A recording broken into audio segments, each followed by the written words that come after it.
Welcome to গল্পবাবুর আসর। গল্পবাবুর শ্রোতাদের অতি প্রিয় একটি চরিত্র অর্জুন। এই অর্জুনকে নিয়েই আমাদের আজকের গল্প ১.৫ দিন দ্বিতীয় পর্ব। গল্পটি যদি ভালো লাগে তাহলে আমাদের তা কমেন্ট সেকশনে লিখে জানান। আপনাদের কমেন্টস আমাদের ভালো গল্প পাঠে অনুপ্রাণিত করে। কী ধরনের গল্প আপনারা শুনতে চান তাও আমাদের জানাতে পারেন।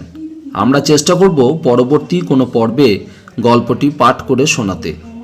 আজকের গল্প শুরু করার আগে সংক্ষেপে বলে নেব আগে কি ঘটেছিল, তবে আপনারা প্রথম পর্বটি শুনে এই পর্বটি শুনলে বেশি ভালো লাগবে। প্রথম পর্বের লিঙ্ক এই গল্পের ডেসক্রিপশন, আই বাটন এবং এন্ড স্ক্রিনে দেওয়া রইল। আর আপনারা যদি সরাসরি এই পর্বটি শুনতে চান তাহলে স্কিপ করুন 3 মিনিট 25 সেকেন্ড পর্যন্ত। আসুন শুরু করা যাক আজকের গল্প, সমরেশ মজুমদারের লেখা ১.৫ দিন দ্বিতীয় পর্ব।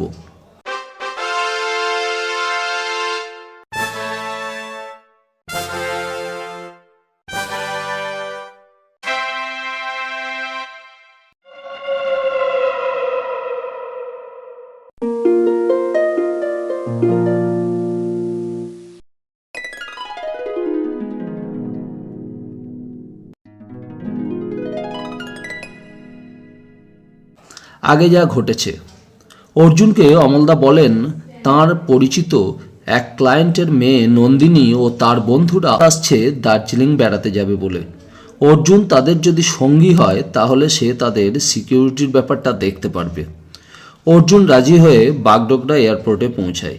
সেখানে অর্জুন দেখতে পায় এক ভদ্রলোক মিস্টার ভার্মা নন্দিনীর সঙ্গে কথা বলছেন, যিনি শিলিগুড়ির হোটেল থেকে অর্জুনের সঙ্গে একই গাড়িতে বাগডোগরা আসেন।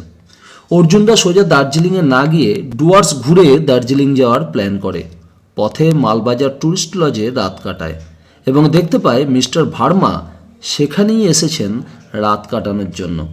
মালবাজারে গিয়ে অর্জুনরা যখন হাঁটতে বেরোয় তখন দেখে যে দুজন গরিব আদিবাসী তাদেরকে প্রায় ১ ভরি ওজনের সোনার একটি কাঠি বিক্রি করতে চায়। তারা বলে যে এটা বহু পুরুষ ধরে তাদের পরিবারে রয়েছে। অর্জুন এখানে আসার আগেই জগুদার কাছে শুনেছিল বেশ কিছু আদিবাসী লোক মালবাজারে তাদের ব্যাংকে ওই সোনা বন্ধক রেখে টাকা ধার নিয়ে যাচ্ছে। পরদিন ভোরবেলা অর্জুনরা পৌঁছায় হলং বন বাংলোয়। সেখানে এক অদ্ভুত দর্শন ভদ্রমহিলার সঙ্গে তাদের দেখা হয়। হলং বন বাংলোয় পৌঁছে অর্জুন ভাবতে থাকে, ভার্মা কি তাদের দেখতে পেয়েছে? সে যদি নন্দিনীর পরিচিত এবং দিল্লির ব্যবসায়ী হয় তাহলে সে নর্থ বেঙ্গলে আদিবাসীদের মধ্যে সোনা ছড়াতে যাবে কেন? মালবাজার ট্যুরিস্ট লজে আসা মিস্টার পুরী বা কে? তিনি লজের ঘরের দরজা বন্ধ করে কি এমন করছিলেন যে বেয়ারা দরজা নক করায় অমন মেজাজ হারালেন? অত ভোরে মোটর বাইক নিয়ে কে মালবাজার ট্যুরিস্ট লজে এলো এবং কার কাছেই বা এলো? এরপর অর্জুন ঘুমিয়ে পড়েছিল। বেয়ারার ডাকে ঘুম ভাঙল। লোকটা ব্রেকফাস্টের ট্রে হাতে দাঁড়িয়ে আছে। সে মুখ ধুয়ে এসে ব্রেকফাস্ট খেলো। পরিমাণ খুব একটা কম নয়। মুখ তুলে জানলা দিয়ে তাকালো। এক পাল হনুমান ঝর্ণার ওপারের ঘাসের জঙ্গলে বসে আছে। একজন বসেছে নুনের ঢিবির ওপর, যেন সে সভাপতি, আর তার বক্তৃতার শ্রোতা সবাই। দৃশ্যটি বড় ভালো লাগলো। অর্জুনের ঘুমের রেস্টটা তখনও কাটেনি। সে আবার বিছানায় গা এলিয়ে দিল জুতো খুলে। সেটা খোলা মাত্র বেশ আরাম হলো। 4টে মেয়ে এক ঘরে বসেই ব্রেকফাস্ট করলো। জঙ্গলের এত ভেতরে এমন ভালো খাবার ওরা মোটেই আশা করেনি। নন্দিনী বলল, চল একটা চক্কর দিয়ে আসি। টিনা চশমা ঠিক করতে করতে বলল, আমাদের গাইড কি বলে দেখো। চিঙ্কি ঠোঁট বাঁকালো। আমরা বাচ্চা নাকি? এমনিতেই মাঝরাত্রে ঘুম ভাঙালো ফালতু ভয় দেখিয়ে। আমরা এখানে কোনো বিপদে পড়ব না, শুধু জঙ্গলের বেশি ভেতরে না গেলেই হলো। 4জন ঘর থেকে বেরিয়ে অর্জুনের ঘরের দিকে তাকালো। দরজা ভেজানো, কিন্তু সেদিকে ওরা পা বাড়ালো না। নিচে নেমে ওরা বাংলো থেকে বেরিয়ে উল্টো দিকের রাস্তা ধরল। শুনশান নির্জন পথ, পাখির চিৎকার ছাড়া এখন বাতাসের শব্দ বাজছে গাছের ডালে ডালে, পাতায় পাতায়। রোদের ছায়ায় জাফরি কাটা পথে হাঁটতে ওদের খুব ভালো লাগছিল। দেখতে দেখতে বাংলো এবং আশেপাশের কোয়ার্টার্স চোখের আড়ালে চলে গেল। এখন শুধু জঙ্গল আর জঙ্গল। ওরা একটা ছায়া ঘন কালভার্টের ওপর এসে দাঁড়ালো। নন্দিনী বলল, কি দারুণ রোমান্টিক জায়গা। চিঙ্কি বলল, আমি একটা গান গাইবো। টিনা বলল, গাইলে হিন্দি ছবির হিরোইনের মতো নেচে নেচে গাইতে হবে। পুনম কালভার্টের তলা দিয়ে বয়ে যাওয়া সরু কালো জলের ধারাটিকে দেখল। জঙ্গলের অন্ধকারে যেখানে ধারাটি ঢুকে গেছে সেখানে বাঁশের জঙ্গল, পাতাগুলো জল ঢেকে রেখেছে। কেমন গা ছমছমে রহস্য ওখানে। চিঙ্কি ততক্ষণে লাফ দিয়ে কালভার্টের রেলিং ধরে দাঁড়িয়েছে। তারপর এক হাত আকাশে তুলে একটি জনপ্রিয় হিন্দি ছবির গান ধরল। অবিকল নায়িকাদের ভঙ্গি করে সে এমনভাবে নাচতে লাগলো নিজের গানের সঙ্গে যে মেয়েরা হাততালি দিয়ে তাকে উৎসাহ জানাচ্ছিল। নাচতে নাচতে গাইতে গাইতে চিঙ্কি নানা জায়গায় দৌড়াচ্ছিল। শেষে তরতর করে নেমে গেল পাথরে পা ফেলে ঝোড়ার জলের ধারে। তার ভঙ্গি এখন নায়িকাদের গানের শেষ পর্বের মতো। শরীর টোয়ের ওপর রেখে শরীর ঘোরাচ্ছে সে। মেয়েরা কালভার্টের ওপর দাঁড়িয়ে নিচের দিকে তাকিয়ে চিঙ্কিকে উৎসাহ দিচ্ছে।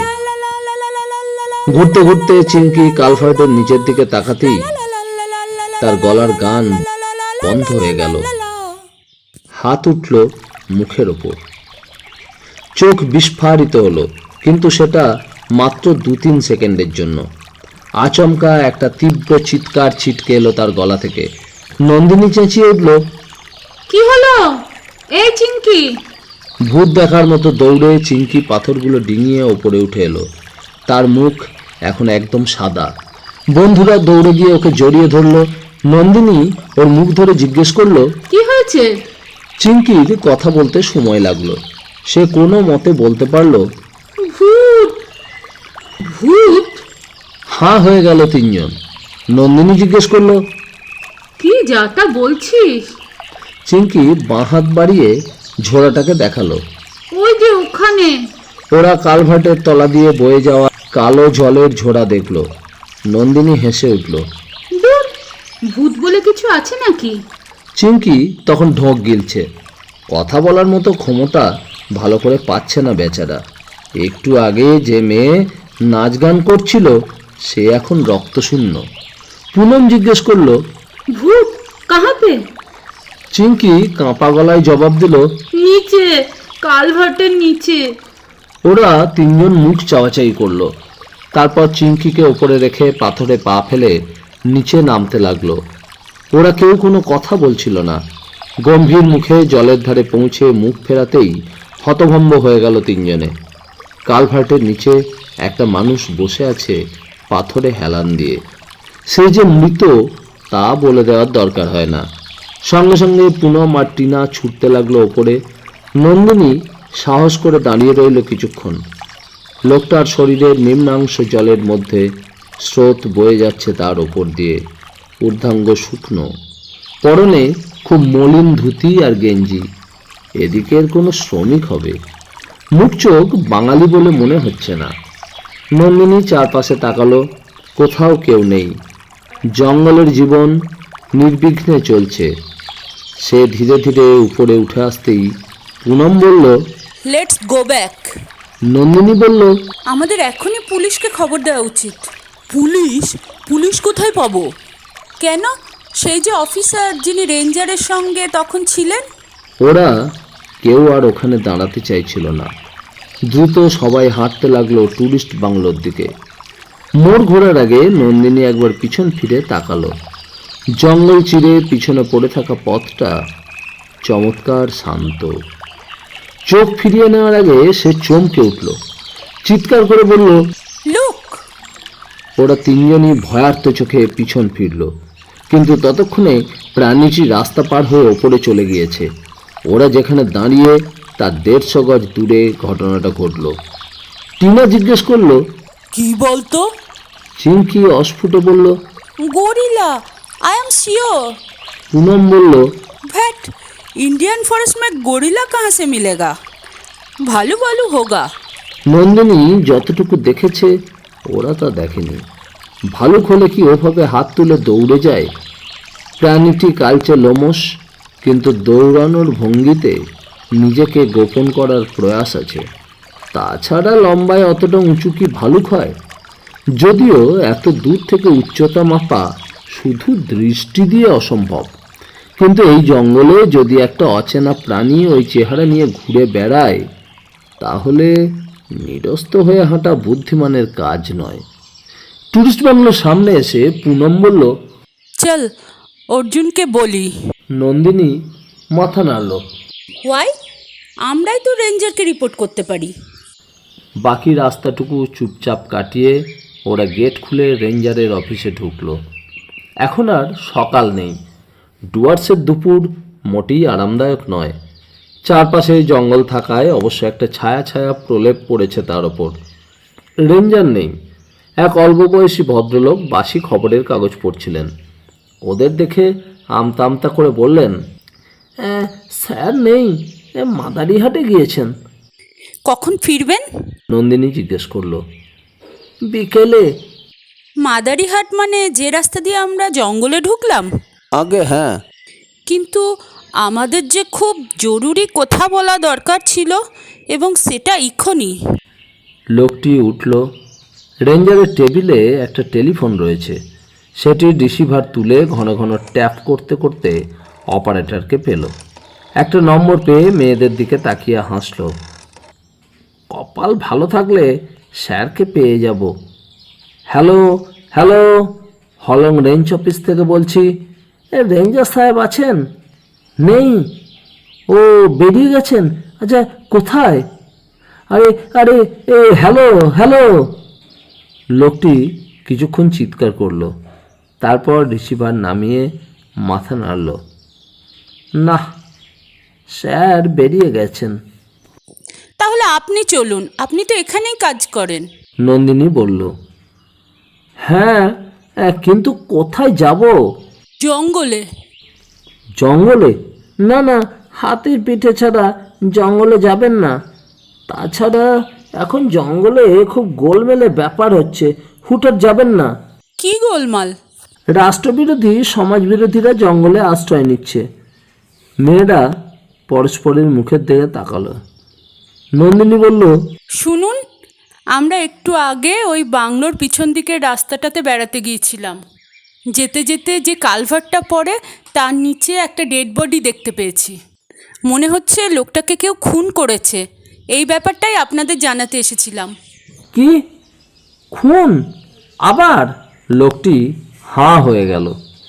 মানে এখানে কি এর আগেও খুন হয়েছে? টিনা বলল, হ্যাঁ, দিন 10 আগে জঙ্গলের ওপাশে একটা গ্রামের লোককে কেউ খুন করে ফেলে দিয়ে যায়। একটা বুড়ো বাঘ তার পেটের কিছুটা খেয়ে রেখে যায়। তাহলে তো বাঘে মেরেছিল। পুনম বলল, না ম্যাডাম, লোকটার গলা ছুরি দিয়ে অর্ধেক কাটা ছিল। কোথায় বললেন? কালভার্টের নিচে। আবার ঝামেলা শুরু হলো। লোকটা এগিয়ে গিয়ে টেলিফোনের রিসিভার তুলল। হ্যালো হ্যালো, থানা বড় সাহেব আছেন? নেই? শুনুন, হলং রেঞ্জ অফিস থেকে বলছি। আবার একজন খুন হয়েছে। 3 নম্বর কালভার্টের তলায় ডেড বডি। ও কি কি বলছেন? একজন? না না, 4 জন মহিলা। না না, মহিলা খুন হয়নি। দাঁড়ান। রিসিভারে হাত চাপা দিয়ে লোকটা জিজ্ঞেস করলো, যে খুন হয়েছে সে ছেলে না মেয়ে? আপনাকে তখন বললাম একটা লোক পড়ে আছে। নন্দিনী গম্ভীর মুখে বলতেই সে আবার রিসিভার থেকে হাত সরালো। না, ছেলে খুন হয়েছে। রিসিভার নামিয়ে রেখে লোকটা যেন কিছুটা স্বস্তি পেল। তারপর বলল, একটা খুন মানে কত ঝামেলা জানেন?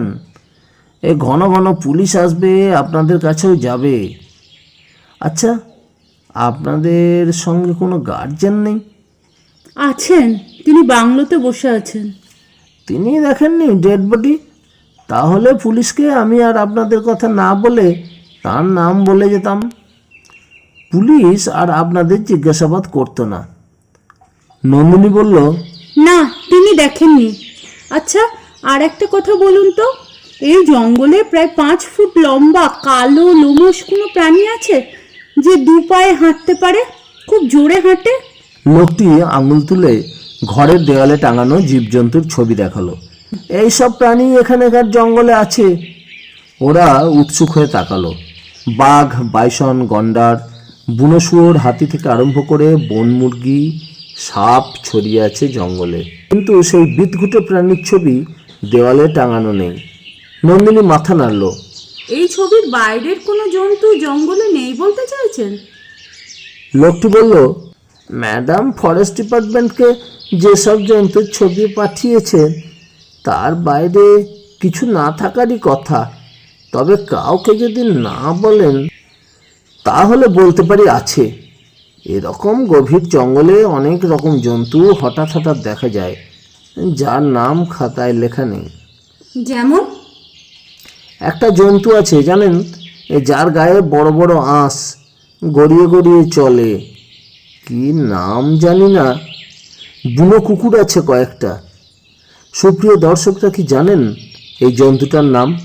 যদি জানেন তাহলে আমাদের কমেন্ট সেকশনে লিখে জানান। বুনো কুকুর আছে কয়েকটা, খুব ভয়ঙ্কর। লোমশ প্রাণী মানুষের মতো হাঁটে তেমন কিছু? মাহুত একবার বলেছিল, কিন্তু আমরা কেউ চোখে দেখিনি। কি বলেছিল মাহুত? জঙ্গলের ভেতরে সকালে যখন ভিজিটার্সদের নিয়ে যায় তখন একদিন হাতির পিঠে বসে একটা গরিলার মতো প্রাণী দেখেছিল, এক পলক। সেই কথা শুনে রেঞ্জার সাহেব বলেছিলেন নির্ঘাত ভালুক। আমি অবশ্য এতদিন এখানে আছি কিন্তু কোনো ভালুক দেখিনি। নন্দিনীরা ঘর থেকে বেরিয়ে এলো। ঘড়িতে এখন প্রায় 12টা। যদিও কারো খিদে পায়নি। এই জায়গাটায় সম্ভবত ফরেস্ট ডিপার্টমেন্টের কর্মচারীদের বাড়িঘর রয়েছে, ফলে একটা পাড়া পাড়া ভাব। ওরা চুপচাপ হাঁটছিল। পুনম বলল, বেশ থ্রিলিং ব্যাপার না? টিনা বলল, অদ্ভুত তো, একটা লোক খুন হলো আর তুই থ্রিলড হচ্ছিস। এই সময়ে ওরা অর্জুনকে দেখতে পেল। পায়ে চপ্পল, পরনে একই শার্ট প্যান্ট। দূর থেকে তাকে দেখে নন্দিনী বলল, গাইড বাবু এখন খুঁজতে বেরিয়েছেন, নিশ্চয়ই আমাদের বলবেন কেন ওকে না জানিয়ে বেরিয়েছি। মুখোমুখি হতেই অর্জুন কিছু বলার আগেই নন্দিনী বলল, আচ্ছা মানুষ তো আপনি, ঘরের দরজা বন্ধ করে থেকে গেলেন। দরজা বন্ধ? কই না তো, খোলাই তো ছিল। কি করছিলেন এতক্ষণ? আপনারা যে বেরিয়ে পড়বেন তা বুঝিনি। কোথায় গিয়েছিলেন? অর্জুন চট করে বলতে চাইল না যে সে ঘুমিয়ে পড়েছিল। তার বলার মধ্যে এমন সারল্য ছিল যে নন্দিনী আর খেলাতে চাইল না। 2 নম্বর কালভার্টের গায়ে হেলান দিয়ে বসে ওকে সব কথা খুলে বলল। শুনতে শুনতে অর্জুনের মুখ শক্ত হয়ে গেল। সে বলল, আপনারা বড্ড বেশি ঝুঁকি নিয়ে ফেলেছিলেন। আপনাদের নিশ্চয়ই মনে আছে রতনলাল বাবুকে ফরেস্ট অফিসার আর ওসি বলেছিলেন এখানকার আবহাওয়া ঠিক নেই। আমি একটু আগে বেয়ারাদের কাছে জানতে পারলাম কিছু অ্যান্টি সোশ্যাল এলিমেন্ট এই জঙ্গলে বাসা বেঁধেছে। তারা বাংলো পুড়িয়ে দেয়, ডাকাতি করে, তাদেরই কেউ হয়তো খুন হয়েছে। তাই ওই রকম জায়গায় একা যাওয়া ঠিক হয়নি। যে লোকটি খুন হয়েছে সে নেহাতি গ্রাম্য মানুষ। হতে পারে, এ নিয়ে আমাদের মাথা ঘামানোর কোনো দরকার নেই। অর্জুন বলল, চলুন বরং স্নান করে খেয়ে দিয়ে রেস্ট নিন। বিকেলের পর থেকে অনেক রকম জন্তু আসে সামনের ঘাসের জঙ্গলে নুন খেতে। ওরা হাঁটছিল বাংলোর দিকে, কিন্তু এরই মধ্যে অর্জুনের কৌতূহল হচ্ছিল। গ্রাম্য ঝগড়ায় অবশ্য কোনো গ্রামের মানুষ খুন হতে পারে, কিন্তু তার শরীর কেন জঙ্গলের ভেতরে কালভার্টের নিচে পাওয়া যাবে? খুনি কি হত্যাকাণ্ড লুকিয়ে ফেলতে লোকটাকে ওখানে নিয়ে এসে খুন করেছে? কিন্তু এত ঘন ঘন হত্যাকাণ্ড হবেই বা কেন? অর্জুন দাঁড়িয়ে পড়ল। নন্দিনী জিজ্ঞেস করলো, কি হলো আপনার? আমি একবার কালভার্টের কাজটা ঘুরে আসছি। অর্জুন বলল। টিনা মাথা নাড়ল। না প্লিজ, একা যাবেন না। অর্জুন হাসলো। আমার কিছু হবে না। কিন্তু ওখানে নাম না জানা একটা বন্য জন্তু দেখেছি আমরা। সেইটাই আমার কাছে অদ্ভুত লাগছে। জলদাপাড়ায় গন্ডার, বাইসন, হাতি আর কয়েকটা বাঘ ছাড়া বড় প্রাণী নেই বলেই শুনেছিলাম। আপনারা ঘরে গিয়ে স্নান টান করুন, আমি ঘুরে আসছি। টিনা বলল, আপনার দায়িত্ব কিন্তু আমাদের দেখাশোনা করা। ওখানে গিয়ে যদি কোনো দুর্ঘটনা হয় তাহলে দায়িত্ব পালন করতে পারবেন তো? অর্জুনের মনে হলো কথাটা ঠিক, কিন্তু তার মেজাজ খিঁচড়ে গেল। কয়েকটা বাচ্চা মেয়ের গাইড হতে সে কি কখনো চেয়েছিল? ম্যানেজারই করা, মালবাজারের সোনার ব্যাপারটা, এখানে খুন, এসব তাকে উপেক্ষা করে থাকতে হবে? একজন সত্যসন্ধানী হয়ে সেটা করা কতখানি বেদনাদায়ক তা এরা বুঝবে কি করে? সে কাঁধ নাচিয়ে বাংলোর ভেতরে ঢুকলো। মেয়েরা কলবল করতে করতে সিঁড়ির দিকে এগিয়ে যাচ্ছিল। এমন সময় একটা গাড়ির আওয়াজ পাওয়া গেল। অর্জুন ঘাড় ঘুরিয়ে জিপটাকে দেখতে পেল। জঙ্গলের ভেতর দিয়ে আসছিল সেটা। হঠাৎ বাংলোর মুখটাই দাঁড়িয়ে পড়ল। মিস্টার বিশ্বাস নেমে দাঁড়ালেন, চিৎকার করে বললেন, কোনো অসুবিধা হয়নি তো?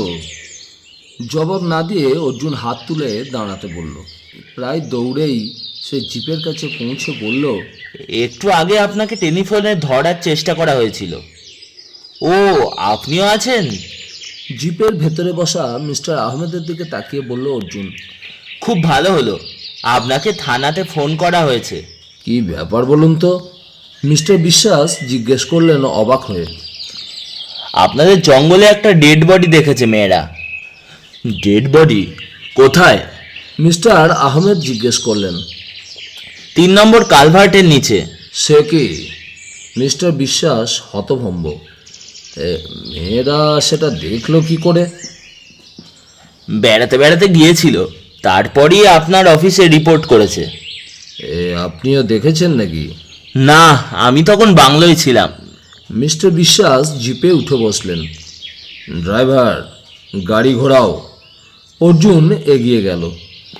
কিছু মনে করবেন না, আমি আপনাদের সঙ্গে যেতে পারি? আমরা অফিসিয়াল ডিউটিতে যাচ্ছি। আমি জানি। আপনি বোধহয় মিস্টার অমল সোমের নাম শুনেছেন। আমি তার সহকারী। আমার নাম অর্জুন। অর্জুন? মিস্টার আহমেদ বললেন, আপনি লাইটারের প্রবলেম সলভ করেছেন? খুঁটিমারি রেঞ্জের প্রবলেমটাও কি আপনারই সলভ করা? অর্জুন বিনীত হাসি হাসল। মিস্টার বিশ্বাস বললেন, তাই বলুন, উঠে পড়ুন ভাই। আপনাদের পরিচয় তো জানতাম না, তাই এই মেয়েদের সঙ্গে কি করে এলেন? এটা একটা অ্যাসাইনমেন্ট। গাড়িতে উঠতে উঠতে অর্জুন বলল। মিস্টার আহমেদ হাসলেন। আপনার সঙ্গে দেখা হয়ে বেশ ভালোই লাগছে। বিশ্বাস বললেন, তা তো হলো, কিন্তু আবার কি ঝামেলায় পড়লাম বলুন তো? অর্জুন জিজ্ঞেস করলো, কদিন আগে যে লোকটা খুন হয়েছে তার কোনো কিনারা হলো? মিস্টার আহমেদ চলন্ত জিপে বসে বললেন, মনে হচ্ছে পলিটিক্যাল মার্ডার। এসব এলাকায় প্রচুর উগ্রপন্থী শেল্টার নিয়েছে, তাদের মধ্যে মতবিরোধ থেকে খুন হওয়া আশ্চর্যের নয়। অর্জুন কোনো কথা বলল না। আজকাল পলিটিক্যাল মার্ডার বলে অনেক খুনের তদন্ত চাপা দেওয়া যায়, আর তদন্ত করে সুরাহা না পেলে ওই শব্দ দুটো বলে পাশ কাটাতে অসুবিধা হয় না।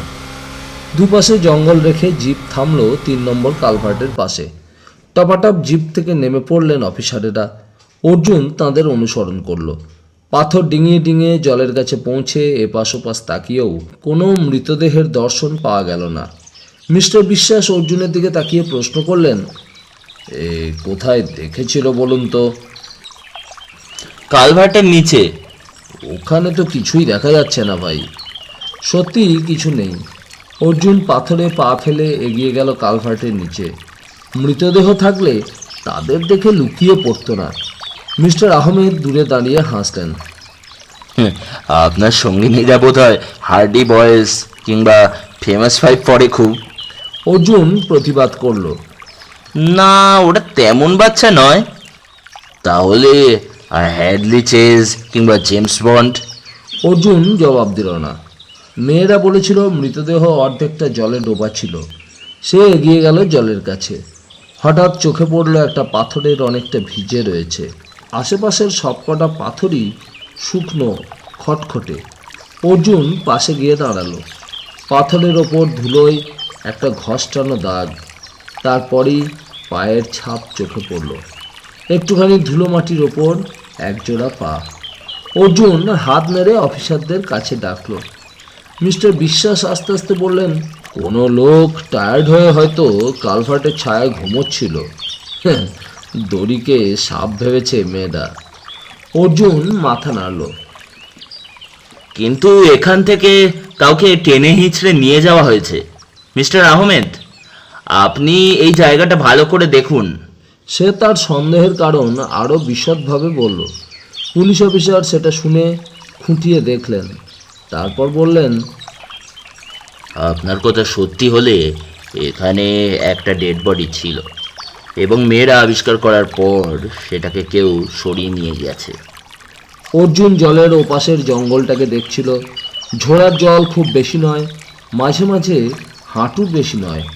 যে কেউ ওপার থেকে এসে, না ওপার থেকে নয়, মাটির দাগ বলছে যে কোনো ভারী জিনিসকে এ পাশেই নিয়ে যাওয়া হয়েছে। এদিকে ঘাসের ওপর পায়ের ছাপ এখনো মিলিয়ে যায়নি। সে ঘাসের দাগ দেখে আরও একটু এগোলো। এখান থেকে হাঁটলে রাস্তায় গিয়ে উঠতে হবে, কোনো পথ নেই। লতা, ঘাস আর মাটির ওপর পায়ের ছাপ স্পষ্ট। পা বেশ গভীর হয়ে মাটিতে বসেছিল। সে মিস্টার আহমেদকে সেখানে ডেকে দেখালো। এবার ধীরে ধীরে ওরা পাহাড়ে চড়ার কষ্ট করে রাস্তায় উঠে এলো।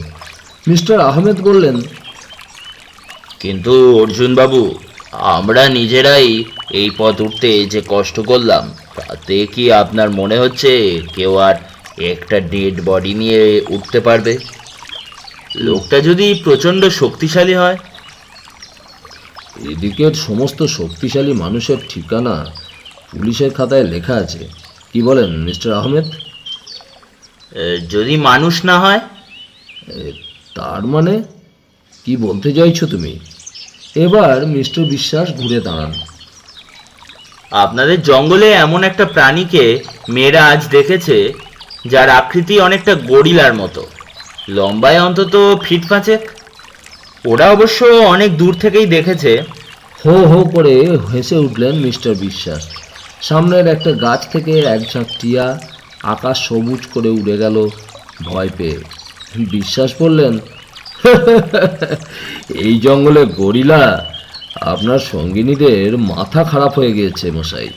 হনুমান ছাড়া কিচ্ছু নেই, আর হনুমানদের পক্ষে একটা মানুষের শরীর বয়ে নিয়ে যাওয়া সম্ভব নয়। অর্জুন কথাটার প্রতিবাদ করতে পারল না। সে জানে ওই রকম জন্তুর এখানে থাকার কথা নয়। তবু রাস্তা পেরিয়ে ও জঙ্গলের ধারে গিয়ে দাঁড়ালো। বেশ কিছুক্ষণ পরীক্ষা করার পর মনে হলো জঙ্গল ছড়িয়ে কেউ হয়তো ওপাশে নেমে গিয়েছে। এখনও গাছপালা নিজেদের ডালপাতা স্বাভাবিক করেনি। সে দাগ লক্ষ্য করে নেমে পড়ল। বিশ্বাস বললেন, ওভাবে যাওয়াটা ঠিক হচ্ছে না, এই সাপ থাকতে পারে। আহমেদ বললেন, ওয়াইল্ড গোস চেস করছেন আপনি? কিন্তু 4-4টে মেয়ে মিথ্যে দেখতে পারে না। মিনিট 15 খোঁজাখুঁজি করার পর সে পাখিদের চিৎকার শুনতে পেল। একটা গাছের ডালে পাখিরা অনবরত চিৎকার করে যাচ্ছে। এখন অর্জুনের চারপাশে ঘন জঙ্গল, রাস্তা চোখের আড়ালে চলে যাওয়ায় সে অফিসারদের দেখতে পাচ্ছে না। হঠাৎ মনে হলো আশেপাশে কেউ আছে। এই মনে হওয়াটার কোনো কারণ নেই, কিন্তু ষষ্ঠ ইন্দ্রিয় যেন সাবধান করে দিচ্ছিল অর্জুনকে।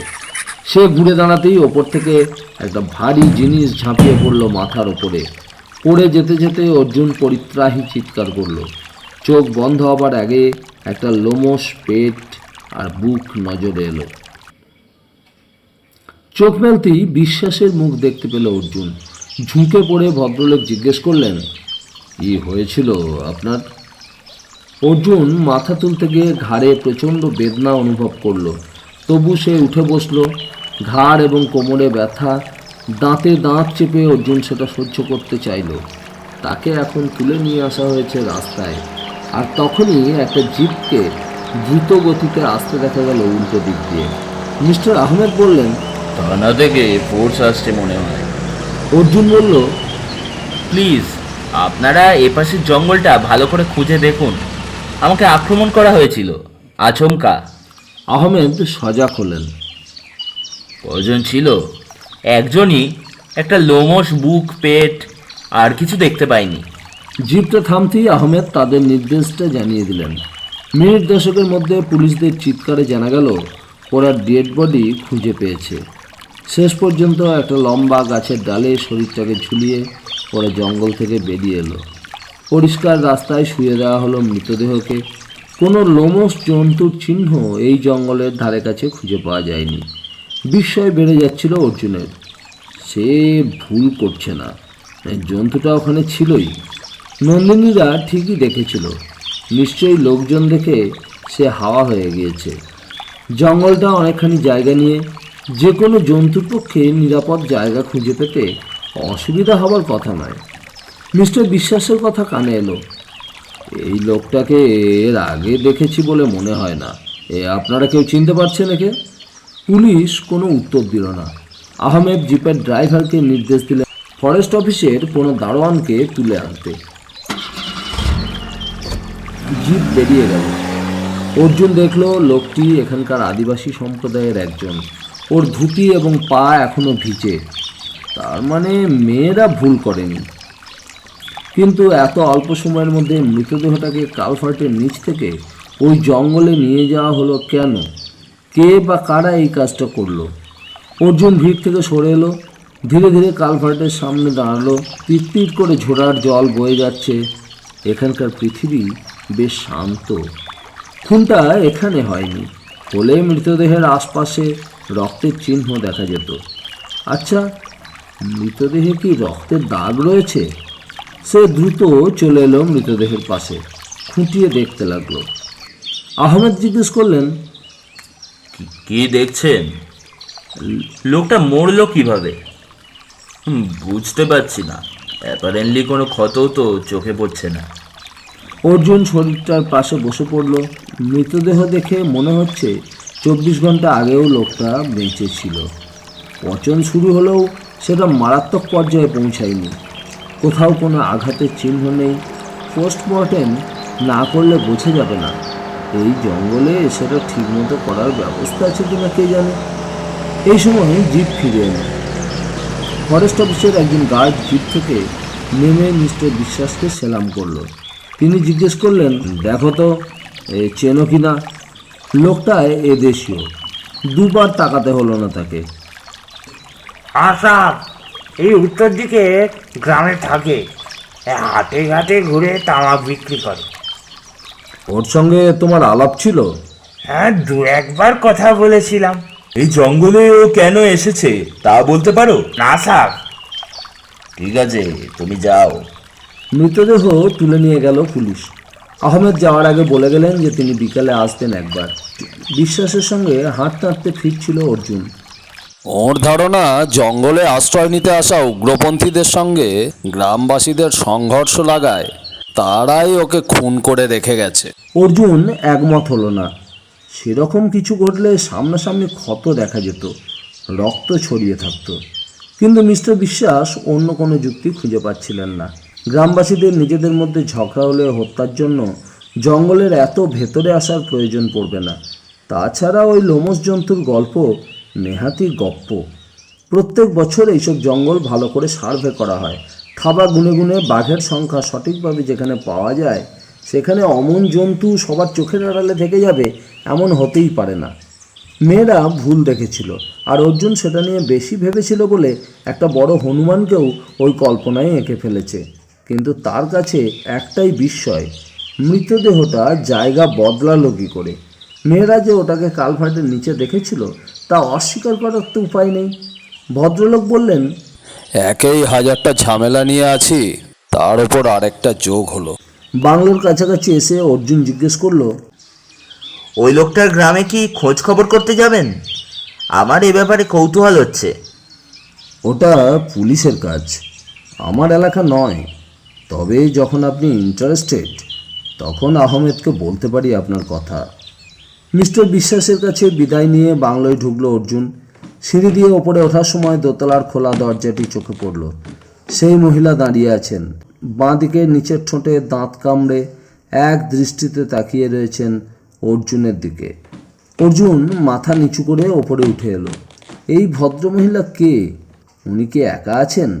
কোনো পুরুষ সঙ্গী ছাড়া এত গভীর জঙ্গলে কেউ বেড়াতে আসে না। মিস্টার বিশ্বাসকে পরে এর কথা জিজ্ঞেস করতে হবে। ইনি কেন সারাক্ষণ দরজা খুলে দাঁড়িয়ে থাকবেন? নন্দিনীরা নিজেদের ঘরেই ছিল। ওদের বিরক্ত না করে অর্জুন নিজের ঘরে ঢুকলো। শরীরে ঘাম জমেছে। ব্যাগ থেকে পাজামা পাঞ্জাবি বের করে সে বাথরুমে ঢুকে গেল। বেশ বড় বাথরুম, শাওয়ার রয়েছে। পাশে খোলা জানলা দিয়ে জঙ্গলটা দেখা যাচ্ছে খুব কাছে। দাড়ি কামাতে কামাতে অর্জুন জন্তুটার কথা ভাবছিল। মৃতদেহকে ওই সরিয়ে নিয়ে গিয়েছে সন্দেহ নেই। অর্থাৎ মেয়েরা মৃতদেহ আবিষ্কার করার পর জন্তুটা সেটাকে লুকিয়ে রাখতে চেয়েছিল। এরকম অদ্ভুত ব্যাপার সে আগে কখনো শোনেনি। মৃতদেহ খেতে আগ্রহী জন্তুরা কি দুই পায়ে চলে? যতদূর মনে পড়ছে দুই পা যারা ব্যবহার করে তারা নিরামিষাশী হয়। শাওয়ারের নিচে দাঁড়িয়ে চোখ বন্ধ করেছিল সে। খামোখা জড়িয়ে যাচ্ছে কোনো ঝামেলায়। সে এসেছে 4টে মেয়েকে গাইড করতে। এসব কেস নিয়ে মাথা ঘামাতে সে আসেনি। স্নান সেরে মাথা মুছতে মুছতে সে খোলা জানলা দিয়ে বাইরে তাকালো। জঙ্গলের ওপর এখন কড়া রোদ। হঠাৎ অর্জুন চমকে উঠল। তার মনে হলো সামনের গাছগুলোর আড়াল থেকে কেউ বেরিয়ে এসেছিল। তাকে দেখা মাত্র চট করে সরে গেল। সে ঠিক দেখেছে কেউ একজন। তার চেহারা স্পষ্ট হয়নি, কিন্তু সে ধরা দিতে চায়নি। এখনই যদি দৌড়ে ওখানে যাওয়া যেত তাহলে না, জামা কাপড় পরতে পরতে ও উধাও হয়ে যাবে। ব্যাপারটা মাথা থেকে কিছুতেই যাচ্ছিল না। একটা লোক খামোখা কেন তাকে দেখে লুকোতে যাবে? ও কি লুকিয়ে কাউকে দেখতে এসেছিল? এখানকার সাধারণ মানুষ জঙ্গলের এত গভীরে আসে না। যে এসেছে তার নিশ্চয়ই বিশেষ উদ্দেশ্য রয়েছে। সেটা কি? একবার মনে হলো মেয়েদের সাবধান করা দরকার। এই সময় বাইরের দরজায় শব্দ হলো। পাজামা পাঞ্জাবি পরে বাইরে বেরিয়ে এলো অর্জুন। দরজা খুলে দেখলো লাঞ্চের ট্রে হাতে বেয়ারা দাঁড়িয়ে আছে। সাব কই খাড়া খালিয়া সাব? ওই মেম সাহেবরা খেয়েছেন? জি সাব। লোকটা টেবিলে খাবার রাখলো। চুল আঁচড়াতে আঁচড়াতে অর্জুন জিজ্ঞেস করলো, তুমি এই বাংলোয় কতদিন আছো? 5 সাল সাব। লোকটা জবাব দিল। আচ্ছা, দোতলায় একজন ভদ্রমহিলাকে দেখলাম, উনি কি একা আছেন? हाँ साहब, मेम साहब एक सांप का साथ आया था। सांप गया सिलीगुड़ी। मेम साहब यहाँ अकेला है, घर से नहीं निकलता। কোত্থেকে এসেছেন উনি? नहीं जानता साहब। আচ্ছা, আরেকটা কথা, গত 5 বছরে এই বাংলোয় কোনো গোলমাল হয়েছে? এই ধরো চুরি চামারি বা খুন খারাপি? नहीं साहब, बिल्कुल नहीं हुआ। ঠিক আছে, তুমি পরে এসে ট্রে নিয়ে যেও। খাওয়া দাওয়া শেষ হলে বিছানায় শুয়ে যেই সে সিগারেট ধরিয়েছে অমনি মেয়েরা এলো। নন্দিনী বলল, পেয়ারার কাছে শুনলাম ভোরবেলা হাতির পিঠে করে জঙ্গলে ঘোরাতে নিয়ে যাওয়া হয়, আমরাও যাব। যাবেন? আগে থেকে সেটা জানাতে হবে না? নন্দিনী বলল। জানিয়ে দেব। চিঙ্কি বলল, আপনি কোথায় গিয়েছিলেন? ডেড বডি দেখতে। ও, আপনি তো আবার গোয়েন্দা। না, আমি সত্য সন্ধানী। নন্দিনী বলল, আপনি কি ওই রেঞ্জারের দেখা পেয়েছিলেন? ওর সঙ্গেই তো গেছিলাম, কিন্তু উনি বলছেন আপনারা যে লোমশ প্রাণীটিকে রেখেছেন এই জঙ্গলে সেরকম কোনো প্রাণী নেই। মিথ্যে কথা। ফুঁসে উঠল নন্দিনী। আমি স্পষ্ট দেখেছি। যাক, এ নিয়ে মাথা ঘামানোর কোনো দরকার নেই। কিন্তু আমরা এখানে তো অনেক বেশি বোর হচ্ছি। পুনম বলল, মানে? চারপাশে জঙ্গল আর ঘরে বসে থাকতে হচ্ছে। এজন্য নিশ্চয়ই আমরা দিল্লি থেকে আসিনি এত দূরে। এর চেয়ে বেশি পয়সা দিয়ে যদি দার্জিলিংয়ে যেতাম তো এর থেকে বেশি আনন্দ পেতাম। দার্জিলিংয়ে শুনেছি অনেক কিছু দেখার আছে। অবশ্যই, দার্জিলিং হলংয়ের চেয়ে বেশি আকর্ষক। তবে এখানে যে জন্তু জানোয়ারদের দেখতে পাবেন তা কিন্তু দার্জিলিংয়ে নেই। আর হ্যাঁ, আর একটা কথা, যে খুনটা আজ এখানে হয়েছে, আজই হয়েছে ধরে নিচ্ছি, সেই পরিপ্রেক্ষিতে আপনাদের কোনো এসকর্ট ছাড়া জঙ্গলে ঢুকে পড়া ঠিক হবে না। নন্দিনী ভুরু কোঁচকালো। কেন? জঙ্গলে কিছু উগ্রপন্থী আশ্রয় নিয়েছে, তারা বোধহয় আপনাদের উপস্থিতি ভালো চোখে নেবে না। তাছাড়া এই মৃতদেহটি নিশ্চয়ই আরো অনেক ঝামেলা ডেকে আনবে। টিনা বলল, তাহলে আজই আমরা জঙ্গল ছেড়ে শহরে চলে যাচ্ছি না কেন? আপনারা যদি যেতে চান তাহলে আমি নিশ্চয়ই নিয়ে যাব। না, মাথা নাড়ল নন্দিনী। এখানে এসে আমার খুব ভালো লাগছে। তোরা কি একটা অ্যাডভেঞ্চার করতে ভয় পাচ্ছিস? অর্জুন জিজ্ঞেস করলো। অ্যাডভেঞ্চার মানে? নন্দিনী বলল, বাংলোর বেয়ারার কাছে জানতে পারলাম যে এখান থেকে 1 কিলোমিটার দূরে একটা খুব ভালো ওয়াচ টাওয়ার আছে। সেখানে রাত কাটাতে পারলে অনেক রকমের জীবজন্তুকে দেখতে পাওয়া যায়, যাদের দিনের বেলায় দেখতে পাওয়া প্রায় অসম্ভব। আজ রাত্রেই আমরা সেখানে যাব। চিঙ্কি বলল। Let's go. মেয়েরা ঘাড় নেড়ে দরজার দিকে এগোতে অর্জুন জিজ্ঞেস করলো, কোথায় যাচ্ছেন? একটু হাঁটবো। নন্দিনী ঘুরে দাঁড়ালো। জঙ্গলে এসে ঘরে বসে থাকবো নাকি? সে প্রতিবাদ করার চেষ্টা করলো। অত ভোরে উঠেছেন, তার উপর আজ রাত্রেও জেগে থাকতে হবে। দুপুরে একটু ঘুমিয়ে নিলে শরীর ঠিক থাকতো। ওহ মিস্টার গাইড, আমাদের কি খুব শিশু মনে হয় আপনার? কথাটা বলে নন্দিনী হাসতে হাসতে মেয়েদের সঙ্গে বেরিয়ে গেল। বেশ রাগ হলো অর্জুনের। অত্যন্ত অবাধ্য মেয়েগুলো। তার কথা যদি শুনতেই না চায় তাহলে সে আছে কেন? অথচ ওরা বাইরে ঘুরবে আর ঘরে বসে সে হাই তুলবে? তাও হতে পারে না। কিছু হলে অমলদাকে কৈফিয়ত তো তাকেই দিতে হবে। সেজে গুজে বেরিয়ে এলো অর্জুন। দোতলায় নামার সময় সে ঘাড় ঘুরিয়ে দরজাটার দিকে তাকালো। পর্দা ফেলা, কাউকে দেখা যাচ্ছে না। লনে নামতে নামতে সে মেয়েদের দেখতে পেল। যাক বাবা, ওরা ফরেস্ট অফিসের দিকে যাচ্ছে। ওদিকে কোনো বিপদ নেই। অর্জুন সেদিকেই হাঁটতে লাগলো। মেয়েদের সঙ্গে তার দূরত্ব বেশ অনেকটাই। দুপাশে জঙ্গল, সামনে 1 নম্বর কালভার্ট। হঠাৎ সে দাঁড়িয়ে পড়ল। একটা লোক কালভার্টের আড়ালে দাঁড়িয়ে মেয়েদের দিকে এমন ভঙ্গিতে তাকিয়ে আছে যে সন্দেহ না এসে যায় না। অনেক সময় কিছু বদ প্রকৃতির লোক এমন কাণ্ড করে, কিন্তু লোকটাকে তো নেহাতি গ্রাম্য মানুষ বলে মনে হয়। অর্জুনের ঝাপসা মনে পড়ল স্নান করার সময় এক ঝলক যে লোকটা গাছের আড়ালে চলে গিয়েছিল তার পোশাকও এমন ছিল। অর্জুন চটপট একটা গাছের আড়ালে চলে গেল। লোকটা আর এগোচ্ছে না, কিন্তু দাঁড়িয়ে ভাবছে। এই সময় ফরেস্ট অফিসের দিক থেকে একটা গাড়ির আওয়াজ ভেসে আসতেই লোকটা তিরিং করে লাফিয়ে কালভার্টের দিকে চলে গেল। অর্জুন তাকে এখনো স্পষ্ট দেখতে পাচ্ছে। প্রাইভেট নয়, একটা ট্যাক্সি সোজা চলে গেল বাংলোর দিকে। পিছনে যে বসে আছে তাকে স্পষ্ট দেখতে পেল না। মনে পড়ে যাওয়াতে ঘাড় ঘুরিয়ে সে আরেকবার নাম্বারটা দেখতে চাইল। না, শিলিগুড়ির সেই ট্যাক্সি নয়। অর্জুন লোকটিকে দেখল, নেই। একটু আগে যে ওখানে দাঁড়িয়েছিল তার চিহ্ন নেই এখন। ট্যাক্সির নম্বর দেখতে ঘাড় ঘোরাবার সময়ই লোকটা হাওয়া হয়ে গেছে। তাজ্জব ব্যাপার। অর্জুন আরও খানিকটা সময় দাঁড়িয়ে রইল গাছের আড়ালে। না, লোকটার কোনো চিহ্ন দেখা যাচ্ছে না। সে রাস্তায় নামলো। সতর্ক চোখে কালভার্টটা পার হলো। এটা বোঝাই যাচ্ছে লোকটা রাস্তার ওপর উঠে আসেনি। এখানে কালভার্ট ছাড়িয়ে ঝোড়াটা বেশ চওড়া। পাশেই গভীর জঙ্গল। যে কোনো মানুষ ওখানে নেমে গেলে খুঁজে পাওয়া অসম্ভব। ফরেস্ট অফিস পর্যন্ত হেঁটে চলে এলো অর্জুন। এখনই গাছের ছায়া ঘন হতে শুরু করেছে। তাদের আয়তনও বাড়ছে, কিন্তু আকাশে সূর্যদেব বহাল রয়েছেন। রেঞ্জারের অফিসে উঠে এসে অর্জুন দেখল মিস্টার বিশ্বাস এর মধ্যেই স্নান করে ফিরে এসেছেন নিজের চেয়ারে। ফাইলপত্র খুলে লেখালেখি করছেন। জুতোর শব্দ শুনে মুখ তুলে বললেন, আসুন, ভালোই হলো। এই খাতায় নাম ধাম লিখে দিয়ে যান। খাতাটা বাড়িয়ে দিলেন তিনি। এটা নিয়ম, তবে ধাম যে সবাই ঠিক লিখে যান তাও নয়। মাস 3 আগে শঙ্কর ঘোষ নামে এক ভদ্রলোক এসেছিলেন কলকাতা থেকে। সপ্তাহখানেক ছিলেন। পেমেন্ট করার সময় দেখা গেল 150 টাকা কম পড়েছে। বললেন গিয়ে পাঠিয়ে দেবেন। সেটা আজও দিচ্ছেন। চিঠি দিয়েছি, কিন্তু সেটা ফেরত এসেছে।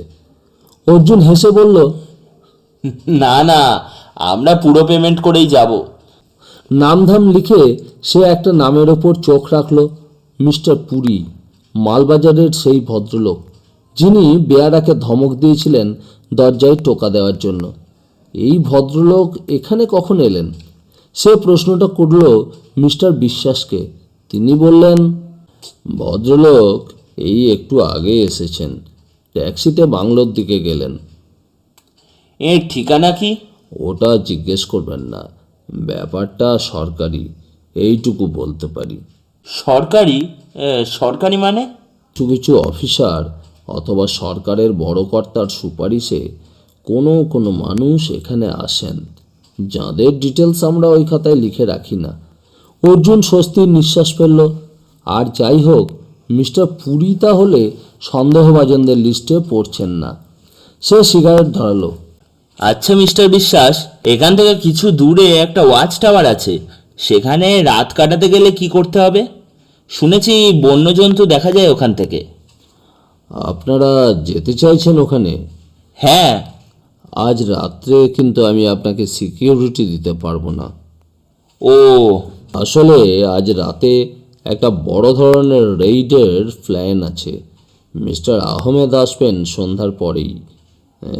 বুঝতেই পারছেন। কি ধরনের রেড? আমাদের কাছে ডেফিনিট ইনফরমেশন আছে, একটি বিশেষ এলাকায় কিছু উগ্রপন্থী ঢুকেছে। এরা এসেছে পাহাড় থেকে পালিয়ে, মাঝে মাঝে গ্রামে গিয়ে ডাকাতি করে, জঙ্গলের কাঠ কেটে ফেলছে। এদের কাছে আধুনিক আর্মস প্রচুর পরিমাণে আছে। তবে যাওয়ার সময় আপনাদের আমরা ওয়াচ টাওয়ারে নামিয়ে দিয়ে যাব। একটাই শর্ত, সারা রাত আপনারা ওখানেই বসে থাকবেন। অসুবিধে হয় না তো? মশার কামড় থেকে বাঁচবার জন্য মলম নিয়ে যাবেন, ব্যাস। অর্জুন ব্যবস্থাটা মেনে নিল। ওই মেয়েরা নিশ্চয়ই নাছোড়বান্দা হবে, অতএব এই ব্যবস্থাই ভালো। হঠাৎ তার মনে পড়ল, সে জিজ্ঞেস করল, আচ্ছা মিস্টার বিশ্বাস, ট্যুরিস্ট বাংলোর দোতলায় একজন অবাঙালি টাইপের দেখতে ভদ্রমহিলা রয়েছেন, উনি কে বলতে অসুবিধা আছে? মিস্টার বিশ্বাস মিটিমিটি হেসে ফেললেন।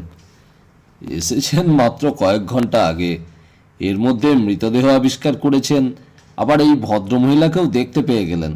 ফাইল বন্ধ করলেন ভদ্রলোক। ওদের নিয়ে বাংলোর লোকজনের কৌতূহল কম নয়। উনি মিসেস ভার্মা, দিল্লিতে বাড়ি। দিন তিনেক আগে মিস্টার ভার্মার সঙ্গে এখানে এসেছেন বেড়াতে। এসেই প্রথম রাত্রে ঝগড়াঝাঁটি হয়েছিল, ওটা বাংলোর বাবুর্চিরাও শুনতে পেয়েছিল। পরশু বিকালে মিস্টার ভার্মা একটা জরুরি কাজে শিলিগুড়িতে চলে গিয়েছেন। আজই তো তার ফেরার কথা। ভদ্রমহিলা ঘর থেকে বের হন না?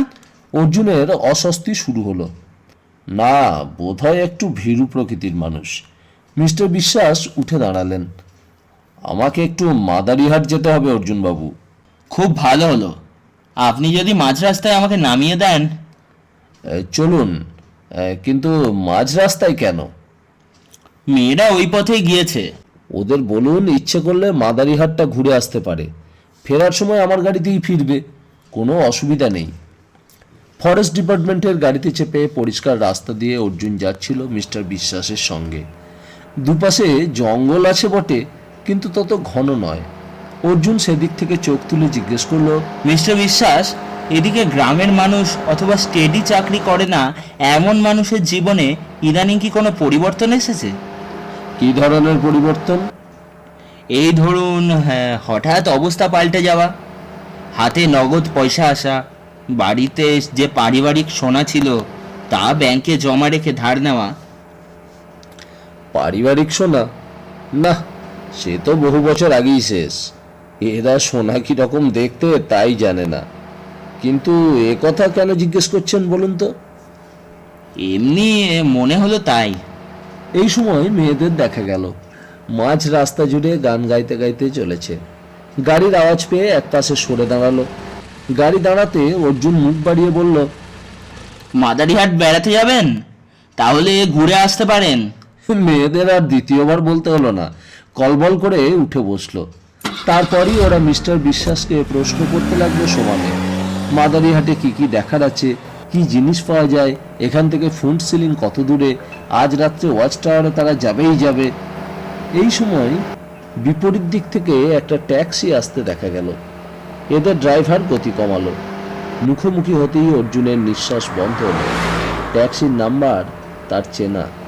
ড্রাইভার এবং ভালো করে দেখা না গেলেও সবারই কেউ। পাশ কাটিয়ে ট্যাক্সিটা চলে গেল। জঙ্গল পেরিয়ে চেকপোস্টের কাছে পৌঁছাতে চৌকিদার সেলাম করে খুলে দিল লোহার পথ নিরোধক পাইপটা। অর্জুন তাকে জিজ্ঞেস করলো, একটু আগে কি মিস্টার ভার্মার ট্যাক্সি গেল? জি সাব। লোকটা মাথা নাড়ল। মিস্টার বিশ্বাস জিজ্ঞেস করলেন, আপনি মিস্টার ভার্মাকে চেনেন? একটুখানি। অর্জুন গম্ভীর মুখে জবাব দিল। কথাগুলো শুনছিল মেয়েরা। নন্দিনী বলল, স্ট্রেঞ্জ, উনি এখানেও? অর্জুন কথা বাড়ালো না। মিস্টার বিশ্বাস ওদের মাদারিহাট বাজারের সামনে নামিয়ে দিয়ে বললেন, আমি 5:30টায় ফিরব, তখন আপনারা এখানে থাকবেন, নিয়ে যাব। মনে রাখবেন, সন্ধ্যের পর জঙ্গল পেরিয়ে বাংলোয় ফেরার জন্য কোনো গাড়ি পাবেন না। তিনি চলে যাওয়া মাত্র নন্দিনী জিজ্ঞেস করলো, কি ব্যাপার বলুন তো? আমরা যেখানেই যাচ্ছি সেখানেই ভার্মা আঙ্কেল ধাওয়া করছেন কেন? আমার মনে হয় উনি জানেন না আপনারা এখানে আছেন। উনি এসেছেন ওর স্ত্রীর কাছে, যিনি আমাদের বাংলোর দোতলায় পরশু থেকে একা আছেন। ভার্মা আন্টি? অবাক হয়ে নন্দিনী বলল, আপনি তাকে চেনেন? হ্যাঁ, আমাদের বাড়িতে কয়েকবার এসেছেন। উনি যে একই বাংলোয় আছেন তা তো আমি জানি না। আমার সঙ্গে খুব ভালো সম্পর্ক। ওই রকম চাউনির কোনো মহিলা ভালো সম্পর্ক রাখতে পারেন শুনে অবাক হলো অর্জুন। নন্দিনী তখন তার বন্ধুদের বলছিল, ভার্মা আন্টি দারুণ রান্না করে, কিন্তু আমার ভাবতে অবাক লাগছে আমরা একই বাংলোয় থেকেও সেটা জানি না।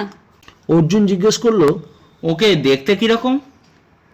ঠিক মামা ধরনের, আই মিন মাদারলি।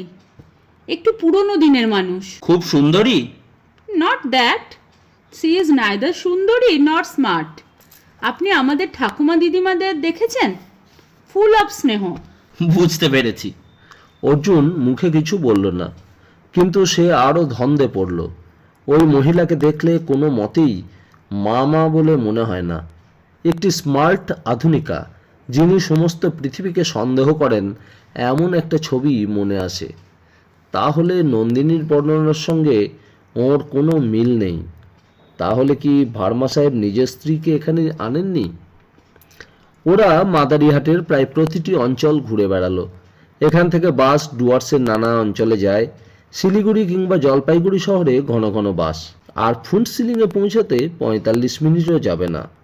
মেয়েরা বায়না ধরলো ফুন্টসিলিংয়ে যাওয়ার, কিন্তু অর্জুন আপত্তি করলো। ওখানে গেলে মিস্টার বিশ্বাসের গাড়ির লিফট পাওয়া যাবে না। ওরা যখন বাংলোয় ফিরল তখন জঙ্গলে সন্ধ্যা নেমেছে। ঝিঝির ডাক শুরু হয়ে গেছে চারপাশে। ফরেস্ট অফিস থেকে বাংলোর রাস্তায় আলো জ্বলছে। গাড়ি থেকে নেমে ওরা মিস্টার বিশ্বাসের নির্দেশ শুনল। রাত 9টায় ওরা এখান থেকে বের হবেন। তার মধ্যে খেয়ে নিতে হবে, প্রস্তুত থাকতে হবে সারা রাত জেগে থাকার জন্য। উনি ফিরে গেলেন। অর্জুন নন্দিনীর সামনে দাঁড়ালো। শুনুন, আপনার সঙ্গে কথা আছে। বলুন। নন্দিনী সন্দিগ্ধ চোখে তাকালো। আপনি মিসেস ভার্মার সঙ্গে দেখা করতে যাবেন না? কেন? প্রতিবাদের গলায় জিজ্ঞেস করলো নন্দিনী। এমনও হতে পারে যে মিসেস ভার্মার পরিচয় দিয়ে যিনি এখানে আছেন তিনি হয়তো ওর স্ত্রী নন, হয়তো অন্য কোনো আত্মীয়, কিংবা প্রয়োজন পড়েছে বলে ওই পরিচয় দিতে বাধ্য হয়েছেন। অর্জুন নিচু গলায় বলছিল। নন্দিনীর চোখ মুখে বিস্ময় ঠিকরে উঠেছিল। সে কি? তারপর বাংলোর দিকে তাকিয়ে নিয়ে বলল, আমি যদি কোনোভাবে দূর থেকেও ওকে দেখতে পেতাম। সেই চেষ্টা না করাই ভালো। বলতে বলতে অর্জুন দেখল শিলিগুড়ির সেই ট্যাক্সি ড্রাইভার কিচেনের দিক থেকে বেরিয়ে আসছে। কথা না বাড়িয়ে অর্জুন দ্রুত সিঁড়ি ভেঙে ওপরে উঠতে লাগলো। যেহেতু অন্ধকার নেমেছে এবং জল ঢাকা থেকে পাওয়া বিদ্যুতের তেজ খুবই কম, তাতে লোকটা তাকে দেখতে পায়নি বলেই তার মনে হলো। এখন দোতলার সেই ঘরটির দরজা বন্ধ। নিজের ঘরে ঢুকে স্বস্তি পেল সে। যদিও তার মনে হলো মেয়েদের বলে আসা উচিত ছিল যে যার ঘরেই যেন ফিরে যায়। সে নিশ্চিত যে মিস্টার ভার্মা তাদের খোঁজ পেয়ে এখানে আসেননি। তিনি যে মতলবী শিলিগুড়ি শহরে গিয়ে থাকুন, মিসেস ভার্মা নামক মহিলাকে যেহেতু এখানে রেখে গিয়েছিলেন, তাই ফেরত আসতে হতোই তাকে। ব্যাপারটা অদ্ভুত। মালবাজারে ট্যুরিস্ট লজের সবকটি মানুষই যেন হলঙে চলে এলো কারো অদৃশ্য হস্তক্ষেপে। খোলা জানলায় চেয়ার নিয়ে বসেছিল অর্জুন। আকাশটা যেন অন্য রকম, কেমন একটা আলো চুঁয়ে আসছে সেখান থেকে। আজ কোন তিথি? এক টুকরো চাঁদ সম্ভবত উঠে আসছে। ওপাশের জঙ্গলে নিশ্ছিদ্র অন্ধকার, শুধু ঝিঁঝি ডাকছে, হাওয়া বইছে। এই সময় দরজায় শব্দ হলো। অর্জুন ঘরে ঢুকতে বললে দুপুরবেলার সেই লোকটা চায়ের ট্রে হাতে উদয় হলো। ম্যাম সব লোক 8 বাজে খানা খায়গা, আপ? 8:30টায়। কি খাওয়াবে? চিকেন রুটি আর ভাজি। খুব ভালো। মিস্টার পুরী কোন ঘরে আছেন? দোতলা মে। ও আভি আ গিয়া। তুমি খুব ভালো মানুষ। আচ্ছা, এখানকার গ্রামগুলোতে তুমি যাও? জি সাব। আজ যে একটা লোক খুন হলো, তাকে চেনো? जी साहब। চেনো? जी साहब, अच्छा आदमी था, लेकिन 2-3 महीने से उसको दिमाग खराब हो गया था। কিরকম? हमको बोला बांग्लों में बड़ा बड़ा आदमी आता है, उन लोग पुराना सोना चाहे तो मिल जाएगा सस्ता में। हम बोला तुम पागला हो गया। তারপর? उसको बाद नहीं आया हो। ঠিক আছে, যাও। লোকটি চলে গেল, কিন্তু অর্জুনের মন জুড়ে তখন উত্তেজনা। যোগুদা তাকে মালবাজারে যে সোনা বাঁধা রাখার গল্প বলেছিলেন, সেটার সত্যতা সে নিজের চোখে দেখে এসেছে। ব্যাপারটা মাদারিহাট হলঙেও পৌঁছে গিয়েছে। অর্থাৎ একটা বিরাট চক্র এর পিছনে কাজ করছে। কিন্তু যত সহজ মনে হচ্ছে ব্যাপারটা, তত সহজ নয়। একজন বা একদল মানুষের হাতে যদি চোরাই সোনা এসে থাকে, তাহলে তাদের জানা আছে ন্যায্য দামে কি করে তা বিক্রি করতে হয়।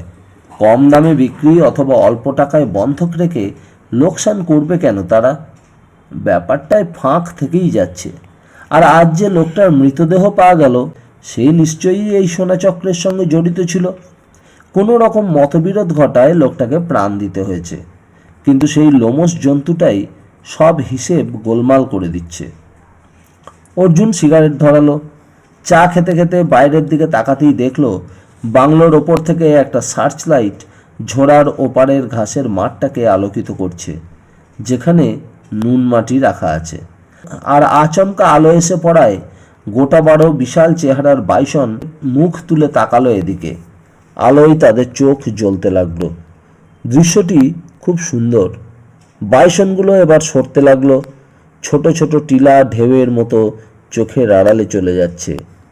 তখনই আলো নিভে গেল।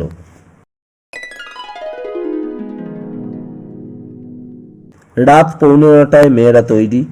নন্দিনী খুবই উত্তেজিত। সে নাকি সন্ধে থেকে দোতলার সিঁড়ির কাছে দাঁড়িয়েছিল।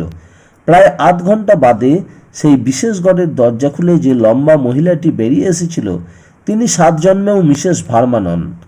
এই সময়ে এক পাঞ্জাবি যুবক বাংলোয় উঠে আসতে ভদ্রমহিলা তার সঙ্গে কথা বলতে বলতে ঘরে ঢুকে গিয়েছিলেন। ওদের কথায় উত্তেজনা ছিল। সে আর একটু সাহস দেখিয়ে দরজার দিকে যাচ্ছিল, এমন সময় অন্ধকার থেকে এক ভদ্রলোক ওর দিকে এগিয়ে চাপা গলায় ইংরেজিতে বলেছেন, go back to your room, don't invite trouble. কথাটা শোনার পর নন্দিনী আর সেখানে দাঁড়াতে সাহস পায়নি। কিন্তু নন্দিনী ভাবতে পারছে না ভার্মা আঙ্কেল কেন অন্য মহিলাকে আন্টি সাজিয়ে এখানে নিয়ে আসবেন। অর্জুনের মাথায় অন্য চিন্তা ঢুকলো। যে ভদ্রলোক নন্দিনীকে সাবধান করে দিয়েছেন, তিনি কে? আর এই পাঞ্জাবি যুবকের নামই কি বলদেও? অর্জুনরা বাংলোর বাইরে এসে অপেক্ষা করছিল, যেখানে হাতির পিঠে ওঠার সিমেন্টের সিঁড়ি রয়েছে। চিঙ্কি এবং টিনা সিঁড়ির ধাপে উঠে বসেছিল। অর্জুন জিজ্ঞেস করলো, যে লোকটা আপনাকে সাবধান করলো তাকে কেমন দেখতে?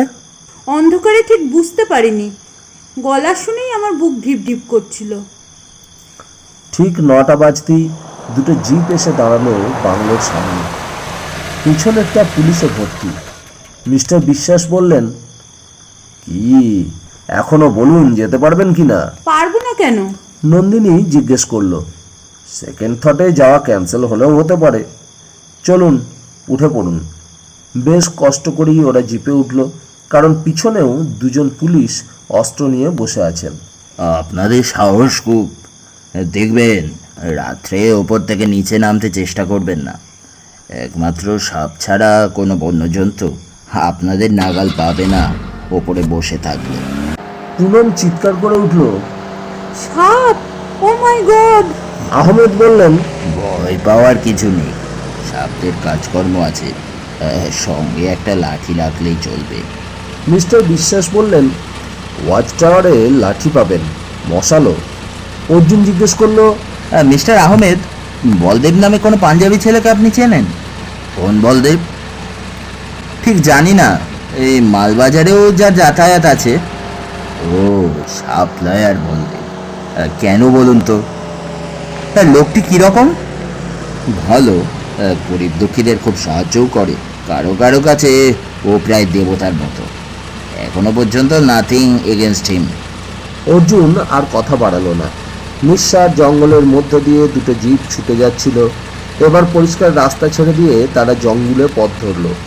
বিশ্বাস বললেন, আমাদের যেতে হবে এখান থেকে 3 কিলোমিটার দূরে। তখন আলো জ্বালা চলবে না, আপনাদের জন্য দুশ্চিন্তা থাকলো। একটা কথা, এই সিঁড়ির একেবারে শেষ 5টি ধাপ ইচ্ছে করলে খুলে নেওয়া যায়। যদি তেমন প্রয়োজন মনে করেন সেটা করবেন। জঙ্গলের ভেতরে খানিকটা খোলা জায়গার সামনে জিপ দুটো থামলো। অর্জুন দেখলো 3 তলা উঁচু একটা ওয়াচ টাওয়ার। ওপরে ছাউনি রয়েছে, পাশ দিয়ে বাঁকানো সিঁড়ি পৌঁছে গেছে ছাউনিতে।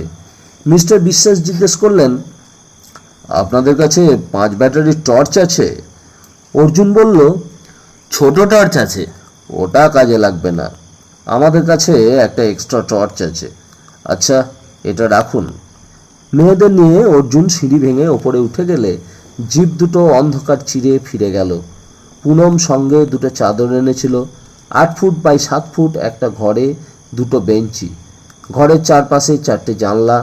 অন্ধকার যতই গভীর হোক, কিছুক্ষণ তাকালে তার ভেতর এক ধরনের আলো খুঁজে পায় চোখ। বেঞ্চিতে চাদর পেতে দিল পুনম। তারপর ব্যাগ থেকে মশার ধূপ বের করে দেশলাই ঠুকে জেলে এক কোণে রেখে দিল। অর্জুন ব্যাপার দেখে বলল, যথেষ্ট ধন্যবাদ এসব ভাবার জন্য।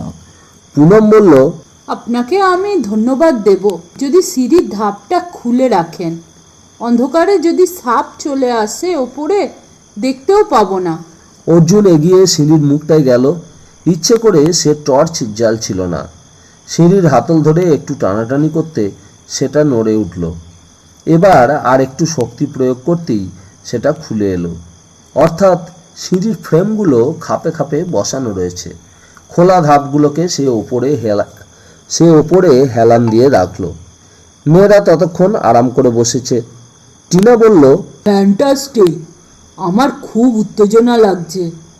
ধরো যদি একটা রয়্যাল বেঙ্গল টাইগার আসে, উফ। চিঙ্কি বলল, আমি ভাবছি যদি এখন টার্জান আসতো, ভাবা যায় না। অর্জুন জিভে শব্দ করলো।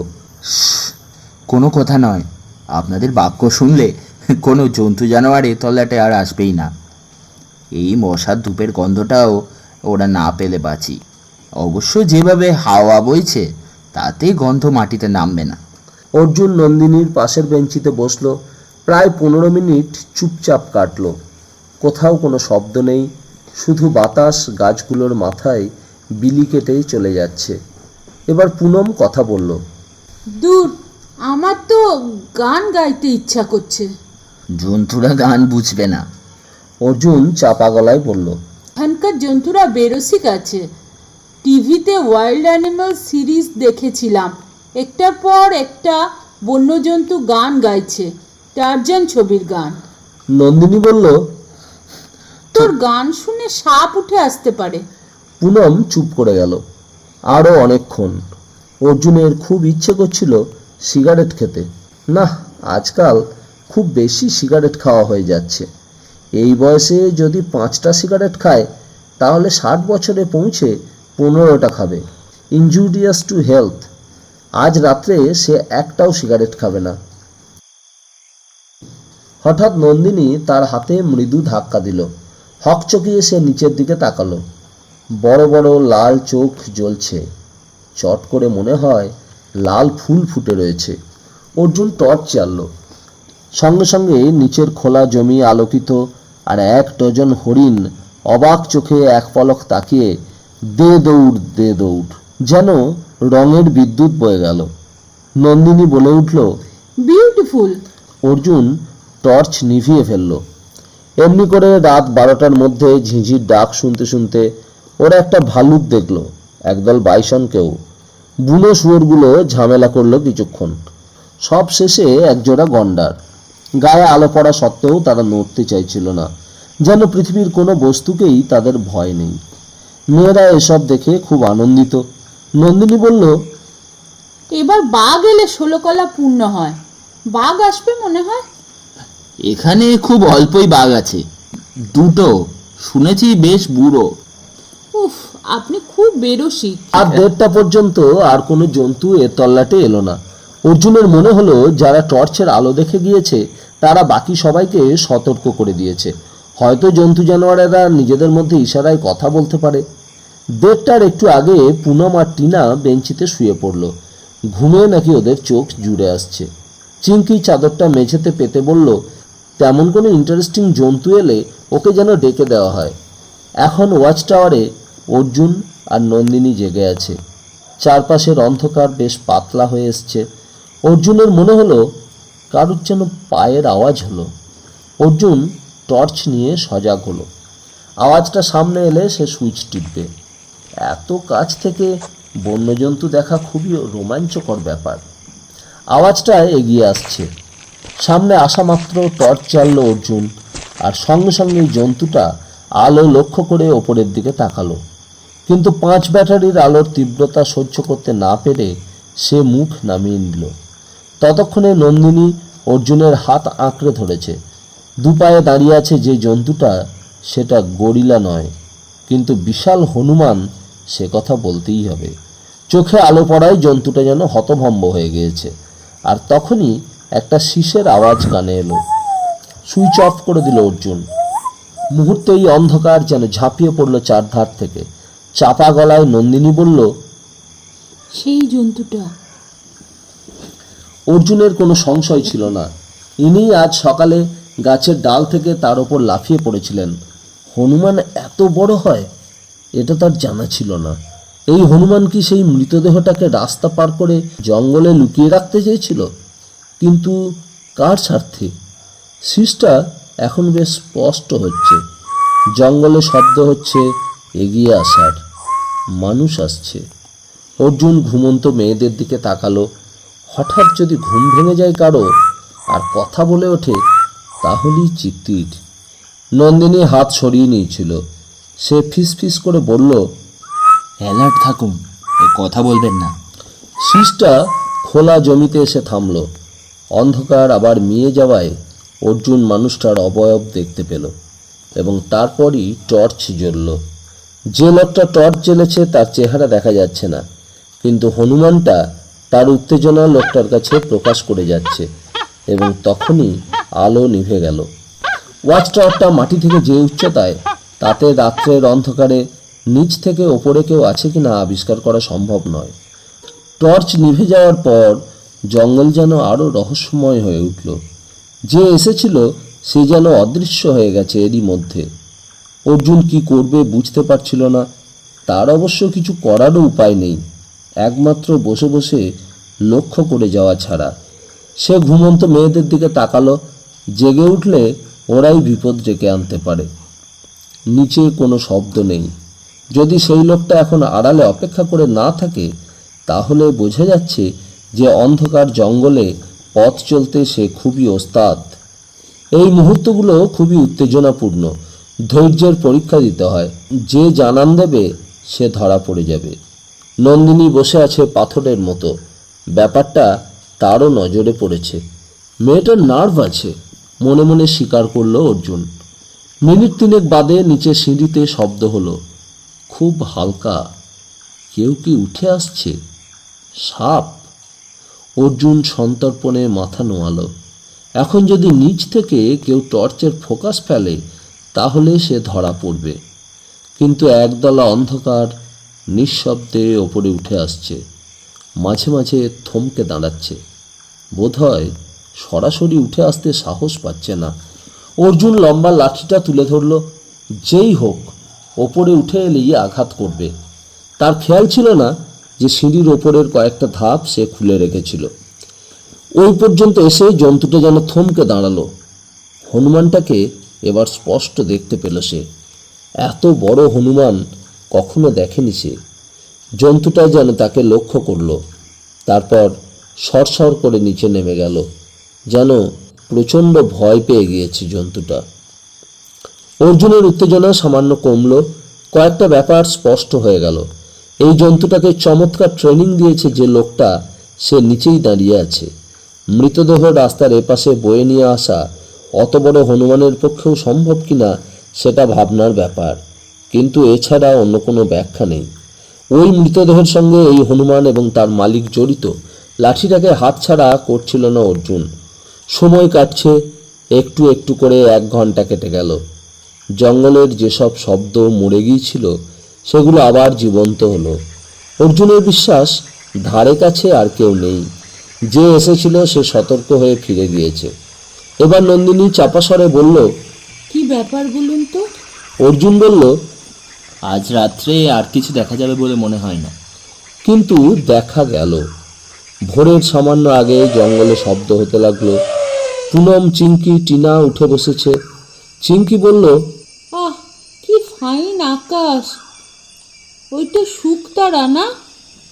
নন্দিনী চাপা শব্দ করল। ওরা চুপ করে গেল তৎক্ষণাৎ। তারপরই দেখা গেল এক দঙ্গল হাতি জঙ্গল মারিয়ে খোলা জমিতে চলে এলো।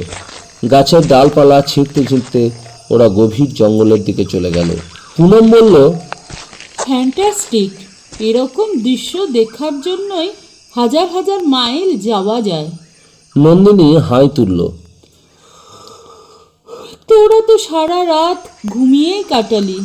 টিনা জিজ্ঞেস করলো, আমরা কি কিছু মিস করেছি? প্রচুর। দারুণ একটা নাটক হতে যাচ্ছিল। আমরা যে জন্তুটাকে কাল দেখেছিলাম সেটা একটা হনুমান। যা যা যা! 3টে গলা থেকেই একসঙ্গে বিস্ময় ছিটকে এলো। ভোরের রোদ ফোটা মাত্র মিস্টার বিশ্বাস গাড়ি নিয়ে চলে এলেন। রাত জাগার সমস্ত চিহ্ন ওর শরীরে। সিঁড়ি লাগিয়ে সবাই নেমে আসতেই তিনি জিজ্ঞেস করলেন, কি কি জিনিস দেখতে পেলেন বলুন। নন্দিনীরা উচ্ছ্বসিত গলায় জন্তুদের নাম বলে গেল। অর্জুন চুপ করেছিল। মেয়েরা কথা শেষ করতে জিজ্ঞেস করলো, আপনার এক্সপিডিশনের খবর কি? 4 জন ধরা পড়েছে। ওরা প্ল্যান করেছিল হলং ফরেস্ট বাংলোটাকে পুড়িয়ে দেবে। আপাতত আর ভয় পাওয়ার কিছু নেই। চলুন ফেরা যাক। ভোরের জঙ্গলের একটা নিজস্ব গন্ধ থাকে। রাত জাগার ক্লান্তি সত্ত্বেও সেটা বেশ ভালো লাগছিল। জিপ সোজা চলে এলো বাংলোর লনে। মেয়েরা প্রথমে নামলো এবং তখনই নন্দিনী বলে উঠল, মাই গড! জিপে বসেই অর্জুন দেখল ভার্মা সাহেব আর একটি পাগড়ি পরা লোকের সঙ্গে কথা বলতে বলতে এগিয়ে আসছেন। নন্দিনীরা সঙ্গে সঙ্গে বাংলোর সিঁড়ি বেয়ে ওপরে উঠে গেল। ভদ্রলোক বিস্ময়ে সেদিকে তাকিয়ে রইলেন। বিশ্বাস বললেন, কি ব্যাপার বলুন তো। অর্জুন মাথা নাড়ল। আপনার সঙ্গে কিছু কথা আছে আমার। তাহলে আমার বাড়িতে চলুন, চা খেতে খেতে শোনা যাবে। জিপ চালু হতেই ভার্মা সাহেব এদিকে তাকালেন। জিপের ভেতরে কারা আছে তা তাঁর পক্ষে বোঝা সম্ভব নয়, দূরত্ব এবং আড়ালের জন্য। কিন্তু অর্জুন ভার্মা সাহেবের সঙ্গী পাঞ্জাবি যুবকটিকে দেখে নিয়েছে। ভার্মা সাহেবকে যতটা চকচকে এবং টাটকা দেখাচ্ছে, পাঞ্জাবি যুবকটিকে তার বিপরীত লাগছে। জামা কাপড় এবং মুখে একটা তেলতেলে ধুলো মাখানো, রাত জাগলে যেমনটা হয়। অর্জুন ঠোঁট কামড়ালো। মিস্টার বিশ্বাসের কোয়ার্টার্সে পৌঁছে মুখ হাত ধুয়ে ওরা বারান্দায় বেতের চেয়ার নিয়ে বসলো। ভদ্রলোক একাই থাকেন, কিন্তু ব্যাচেলাররা সাধারণত যেমন অগোছালো হয়, এই ভদ্রলোক তেমন নন। ভৃত্যকে চায়ের হুকুম দিয়ে তিনি ভেজা সকাল, ছায়া ছায়া রাস্তা আর গাঢ় জঙ্গলের দিকে তাকিয়ে বললেন, কিছু আবিষ্কার করলেন নাকি? অর্জুন জিজ্ঞেস করলো, শেষ কবে জঙ্গলে জন্তু জানোয়ারদের পায়ের ছাপ গোনা হয়েছে? তা বছরখানেক তো বটেই। আপনি একটা খবর জানেন? এই জঙ্গলে এমন একটি হনুমান আছে যে রোগাপটকা মানুষের মৃতদেহ বহন করে নিয়ে যেতে পারে। ইম্পসিবল। অসম্ভব হলেও সেটা সত্যি। আমি বিশ্বাস করি না। একটা গরিলা, যেমন ধরুন গল্পের কিংকং, যা পারে, কোনো হনুমান, তা সে যত বড়ই হোক, তার পক্ষে পারা সম্ভব নয়। কিন্তু গতকাল মেয়েরা যে প্রাণীটিকে দেখেছিল, যে কিনা আমার উপর ঝাঁপিয়ে পড়েছিল, সে একটা ম্যাগনাম সাইজের হনুমান। রাত্রে তাকে আমরা ওয়াচ টাওয়ারের সিঁড়িতে দেখতে পেয়েছি। হনুমানটা ট্রেন্ড, একটা লোক ছিল তার সঙ্গে। লোকটিকে চিনতে পেরেছিলেন? না, হনুমানটা তাকে সতর্ক করে দিতেই সে আড়ালে চলে গিয়েছিল। একটু ভাবলেন ভদ্রলোক, তারপর বললেন, এমন হতে পারে মেয়েরা হনুমানটাকে ঠিকই দেখেছিল। সে রাস্তা পার হয়ে মৃতদেহটি ঠিক আছে কিনা দেখেছিল, তারপর তার মানুষ মনিবেশে ওটাকে তুলে ওপারের জঙ্গলে লুকিয়ে রাখে। হতে পারে না? অর্জুনের মনে হলো হতেই পারে। সে মাথা নাড়ল, তারপর বলল, এতে বোঝা যাচ্ছে কারো ইন্টারেস্ট আছে। আপনি মৃত লোকটি সম্পর্কে খোঁজ নিয়েছেন? মিস্টার আহমেদ কাল রাত্রে বললেন ওকে ছিনতাই করতে গিয়ে খুন করা হয়েছে। ওর কাছে পরিবারের অনেক পুরনো একটা সোনার গহনা ছিল, সেটা বিক্রি করতে গিয়ে আর ফিরে আসেনি। এদিকের গরিব মানুষের কাছে সোনা থাকাও মুশকিল। চা এসে গেল। অর্জুন জিজ্ঞেস করলো, মিস্টার ভার্মা, যিনি লনে পায়চারি করছিলেন একটু আগে, তার সঙ্গে যে লোকটি ছিল তাকে চেনেন? কেন বলুন তো? এই লোকটিও গত রাত্রে ঘুমায়নি। মিস্টার বিশ্বাস, আপনাকে একটু বিরক্ত করব। বেশ তো, বলুন না। মৃত মানুষটি যে গ্রামে থাকেন সেখানে একবার যেতে পারি? স্বচ্ছন্দে। হেঁটে যেতে অনেক সময় লাগবে। আপনি ব্রেকফাস্ট খেয়ে গাড়ি নিয়ে যেতে পারেন, আমি ড্রাইভারকে পাঠিয়ে দেব। কিন্তু কি ব্যাপার বলুন তো? অর্জুন তাকে মালবাজারের ঘটনা, জগুদার কাছে শোনা কাহিনী সব খুলে বলল। মিস্টার বিশ্বাস শুনতে শুনতে মাথা নাড়ছিলেন। অর্জুন শেষ করলো, ব্যাপারটা বুঝুন। ওই মিস্টার ভার্মা কি মিস্টার পুরী এই বাংলোতেই আমাদের সঙ্গে এসে জুটেছেন। কিন্তু ভার্মা আসার আগেই খুনটা হয়েছে। আর ওর মতো একজন রেসপেক্টেড ভদ্রলোক জঙ্গলে ঢুকে গরিব মানুষকে খুনই বা করতে যাবেন কেন? মিস্টার পুরী? তিনিও তো বিকেল নাগাদ এসেছেন। এই পুরী ভদ্রলোক কি ঘর ছেড়ে বেরিয়েছেন? আমি জানি না, একটু খবর নিতে হবে।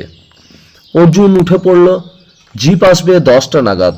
তার আগে একটু বিছানায় গড়িয়ে তাজা হয়ে নেওয়া দরকার।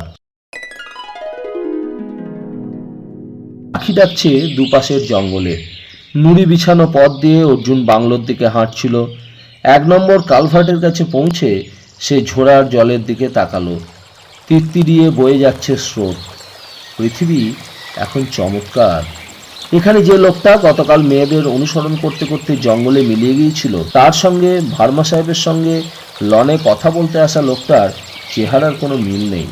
গত রাত্রে জঙ্গলের ভেতরে যে হনুমানটা এসেছিল টর্চ নিয়ে, তার চেহারাও ভালো করে দেখতে পারেনি সে।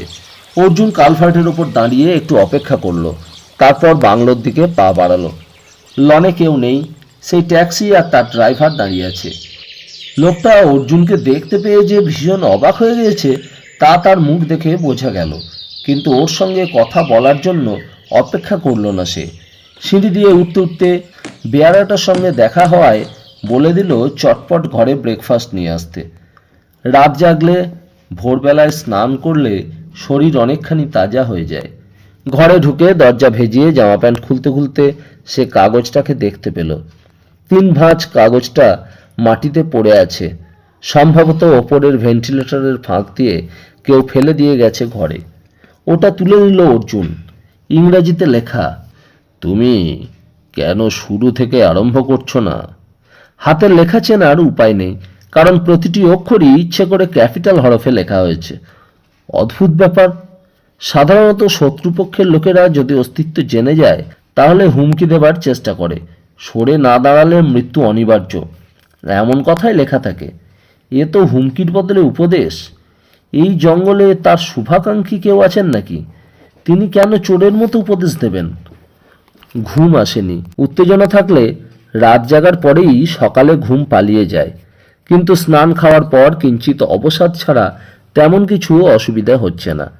জিপ ড্রাইভার ছাড়া কেউ নেই। ওর কাছেই শোনা গেল রেঞ্জার মিস্টার বিশ্বাস এখন বিশ্রাম করছেন, অথচ এই ড্রাইভারটিকেই গত রাত্রে সে দেখেছিল। এর কি বিশ্রামের কোনো প্রয়োজন নেই? একটু খারাপ লাগলো অর্জুনের। সে জিজ্ঞেস করলো, আপনি কি জানেন আমি কোথায় যেতে চাই? জানি স্যার, তবে গ্রাম পর্যন্ত জিপ যাবে না, একটু হাঁটতে হবে আপনাকে। অর্জুন মাথা নাড়ল। ক্রমশ জঙ্গলের গভীরতম অংশ পেরিয়ে জিপ চলে এলো ফাঁকা জায়গায়। জঙ্গল যেখানে শেষ হয়েছে সেখানেই গ্রাম শুরু হয়নি। গাড়ি গড়িয়ে গেল একটা ঝোড়া পর্যন্ত। এখানে কোনো সাঁকো নেই। প্যান্টের নিচটা গুটিয়ে জল পার হলো অর্জুন। পায়ে হাঁটা পথ এবড়ো খেবড়ো, জঙ্গুলে। জিপের পক্ষেও আসা সম্ভব ছিল না। মিনিট পাঁচেক যাওয়ার পর গরুর গলার ঘণ্টা আর মুরগির ডাক শোনা গেল। শেষ পর্যন্ত গ্রামটাকে দেখতে পেল সে। খড়ের চাল, মাটির দাওয়া, কিছু কৃষিজীবী মানুষের বাস বোঝা গেল। গ্রামের মুখটাতেই একটা লোক সাইকেল নিয়ে খাকি হাফ প্যান্ট আর শার্ট পরে দাঁড়িয়ে। তাকে ঘিরে কিছু খালি গায়ের গ্রামের মানুষ। ওকে দেখতে পেয়ে লোকটা কপালে হাত ঠেকিয়ে সেলাম করলো। নমস্তে সাহ, এই বড়া সাহেব আমাকে পাঠিয়ে দিয়েছেন আপনাকে সাহায্য করতে। আমি ফরেস্ট ডিপার্টে কাজ করি, 4 নম্বর বিটে আছি। অর্জুন তাকে নমস্কার করলো। এখানকার মানুষ জানে মৃত্যুর ব্যাপারটা? হ্যাঁ সাহ, কালই খবর এসছে, কিন্তু কেউ যায়নি। যায়নি কেন? গেলে তো মুশকিল। ডেড বডি আলিপুরদুয়ারের হসপিটালে নিয়ে যেতে হবে পোস্টমর্টেম করতে। সেখান থেকে আবার গ্রামে ফিরিয়ে আনতে হবে। বেশ মোটা টাকার খরচ। এদের সেই সামর্থ্য নেই। না গেলে পুলিশই নিজে থেকে সেসব করিয়ে পুড়িয়ে দেবে। খারাপ লাগলো, কিন্তু খুব একটা অবাক হলো না অর্জুন। ইতিমধ্যে সে বুঝে গেছে পেট ভরে খাওয়ার সামর্থ্যই এদের নেই। সে জিজ্ঞেস করলো, লোকটির ছেলে মেয়ে বা স্ত্রী নেই? আছে, আমি ওদের আপনার কথা বলে আটকে রেখেছি। আসুন সাহেব। আটকে রেখেছেন মানে? কোথায় যাচ্ছিল ওরা? পেটের ধান্দায়। একদিন বাড়িতে বসে থাকা মানে পেটে দানা পানি না দেওয়া। অর্জুন লোকটিকে অনুসরণ করলো। তাদের পেছন পেছন গ্রামের লোকজন চলল। একটা জীর্ণ কুটিরের সামনে গিয়ে সে 4-5টা শীর্ণ বাচ্চা আর তাদের মাকে দেখতে পেল। মহিলাটির শরীরে শতচ্ছিন্ন শাড়ি এবং তারই আঁচল দিয়ে তিনি চোখ মোছার চেষ্টা করে যাচ্ছেন। বাচ্চাগুলো ফ্যাল ফ্যাল করে তাকিয়ে রয়েছে। পেছনে ভিড়টা আরও বেড়েছে। এই অবস্থায় জিজ্ঞাসাবাদ কতটা ফলপ্রসূ হবে তাতে সন্দেহ আছে। তবু সে জিজ্ঞেস করলো, যিনি মারা গিয়েছেন তিনি আপনার স্বামী? মহিলা উত্তর দিলেন না। ফরেস্ট ডিপার্টমেন্টের লোকটি কথাগুলো আদিবাসী ভাষায় উচ্চারণ করলো। বাংলা ভাষার সঙ্গে কয়েকটা ক্রিয়াপদের তফাৎ ছাড়া তেমন পার্থক্য নেই। এবার মহিলা মাথা নেড়ে হ্যাঁ বললেন। ওর সঙ্গে কারো ঝগড়াঝাটি হয়েছিল? মহিলা মাথা নাড়লেন না। ফরেস্ট ডিপার্টমেন্টের লোকটি বলল, সাহেব, ওর পক্ষে এখন কথা বলা সম্ভব নয়। এত লোক দেখে ও লজ্জা পাচ্ছে। ওর ভাসুরের সঙ্গে কথা বলুক, সে খুব ভালো মানুষ। বলে সামনে দাঁড়ানো এক পৌরকে দেখিয়ে দিল। লোকটির পরনে খাটো ধুতি, খালি গা, হাঁটু পর্যন্ত জমাট ধুলো। ফরেস্ট ডিপার্টমেন্টের লোকটি তাকে কাছে ডেকে বাকিদের চিৎকার চেঁচামেচি করে দূরে সরিয়ে দিল। পৌর নমস্কার করে এসে দাঁড়ালো। অর্জুন তাকে জিজ্ঞেস করলো, এরকম হবে তুমি জানতে? পৌর 2 হাত জড়ো করে দাঁড়ালো। মোর ডর লাগতো স্যার। তোমার ভাই কি করতো? আগে তো খেতি বাড়ি করতো, কিন্তু তাতে ওর পেট মন কিছুই ভরতো না। শেষে তামাক নিয়ে হাটে হাটে ঘুরিয়ে বিক্রি করতো। এতে কাঁচা পয়সা আসতো ঘরে, তাই দিয়ে ধার শোধ করতো। আমি বলতাম, ভগবান যা দেছেন তাতেই সন্তুষ্ট থাক, বেশি লোভ করিস না। কিন্তু আমার কথা কানে তুলল না। ওর অবস্থা কেমন ছিল? আগে খুব খারাপ ছিল, এখন একটু ভালো হচ্ছিল। তোমরা কপুরুষ ধরে এখানে আছো? তা অনেক অনেক দিন। এত অভাব যখন ঘরে, তখন এই সোনার গয়নাটা কি করে থেকে গেল? পুরো মুখ নামালো। ঘরে কোনো সোনা দূরে থাক বাবু, রূপও ছিল না। আপনি নিজের চোখেই তো আমাদের চেহারা দেখছেন। তুমি জানো যে ও সোনা বিক্রি করতে গেছিল? পৌর উত্তর দিল না, কিন্তু চোরা চোখে দূরে দাঁড়ানো গ্রামবাসীদের দিকে তাকালো। অর্জুন বলল, তুমি এড়িয়ে যেও না, আমি তোমাদের সাহায্য করতে এসেছি। পৌর এবার গলা নামালো। আমি তো ওই ব্যাপারেই সাবধান করেছিলাম, বলেছিলাম বেশি নভ করিস না, কথাটা কানে নিলে এভাবে মরতে হতো না। সোনাটা ও পেয়েছিল কোথায়? তা জানি না বাপু, আমাকে বলেনি। কোনো এক হাটে কার সঙ্গে নাকি আলাপ হয়েছিল, সে বলেছিল এক ভরি সোনা যদি বিক্রি করে দেয় তাহলে 100টা টাকা পাবে। কত টাকায় বিক্রি করতে বলেছিল? তা তো আমাকে বলেনি। সোনাটা তুমি দেখেছো? মাথা নাড়ল পৌর। এই গোল আংটির মতন, কিন্তু ঠিক যেন আংটি নয়। এই গ্রামের আর কেউ সোনা বিক্রির ব্যবসায় নেমেছে? লোকটা চোরা চোখে তাকালো, তারপর মাথা নাড়ল। জানি না বাবু, আমি। তোমার কাউকে সন্দেহ হয় যে ওকে খুন করতে পারে? না, সে কথা আমি বলতে পারবো না। অর্থাৎ আর কোনো নতুন তথ্য পাওয়া যাবে না। পৌর ভয় পাচ্ছে। অর্জুনের দৃঢ় বিশ্বাস যে এই গ্রামে আরও লোক আছে যাদের সোনা বিক্রির ব্যাপারে ব্যবহার করা হয়েছে। সে মনে মনে হতাশ হলো। ফরেস্ট ডিপার্টমেন্টের লোকটি অবাক হয়ে শুনছিল এসব কথা। শেষ হওয়া মাত্র বলল, হাই বাপ, সোনা বিক্রি করার ক্ষমতা হয় এদের? হ্যাঁ সাব, ধুমালি গ্রামের একটা লোক সোনার আংটি বিক্রি করতে গেছিল মাদারি হাটে। লোকটার 3 কুলে কেউ কখনো সোনা দেখেনি। সবাই ভেবেছিল চোরাই সোনা। আসার পথে কারা যেন মারধর করে সোনাটা কেড়ে নিয়েছে। অর্জুন জিজ্ঞেস করলো, ধংমালি গ্রাম এখান থেকে কত দূরে? সাইকেলে 1 ঘন্টা লাগবে। জিপ যায়? হাসা, আমাকে নিয়ে যাবেন? লোকটা মাথা নেড়ে এগিয়ে চলল। প্রায় বোবা হয়ে গ্রামের লোকগুলো তাদের যেতে দিল।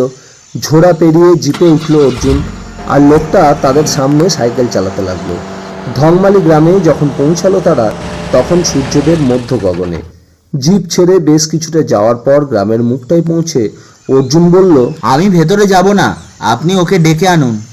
মিনিট 15 বাদে একটি উদ্ভ্রান্ত মানুষকে নিয়ে ফিরে এলো ফরেস্ট ডিপার্টমেন্টের কর্মচারীটি। এনে আলাপ করিয়ে দিল।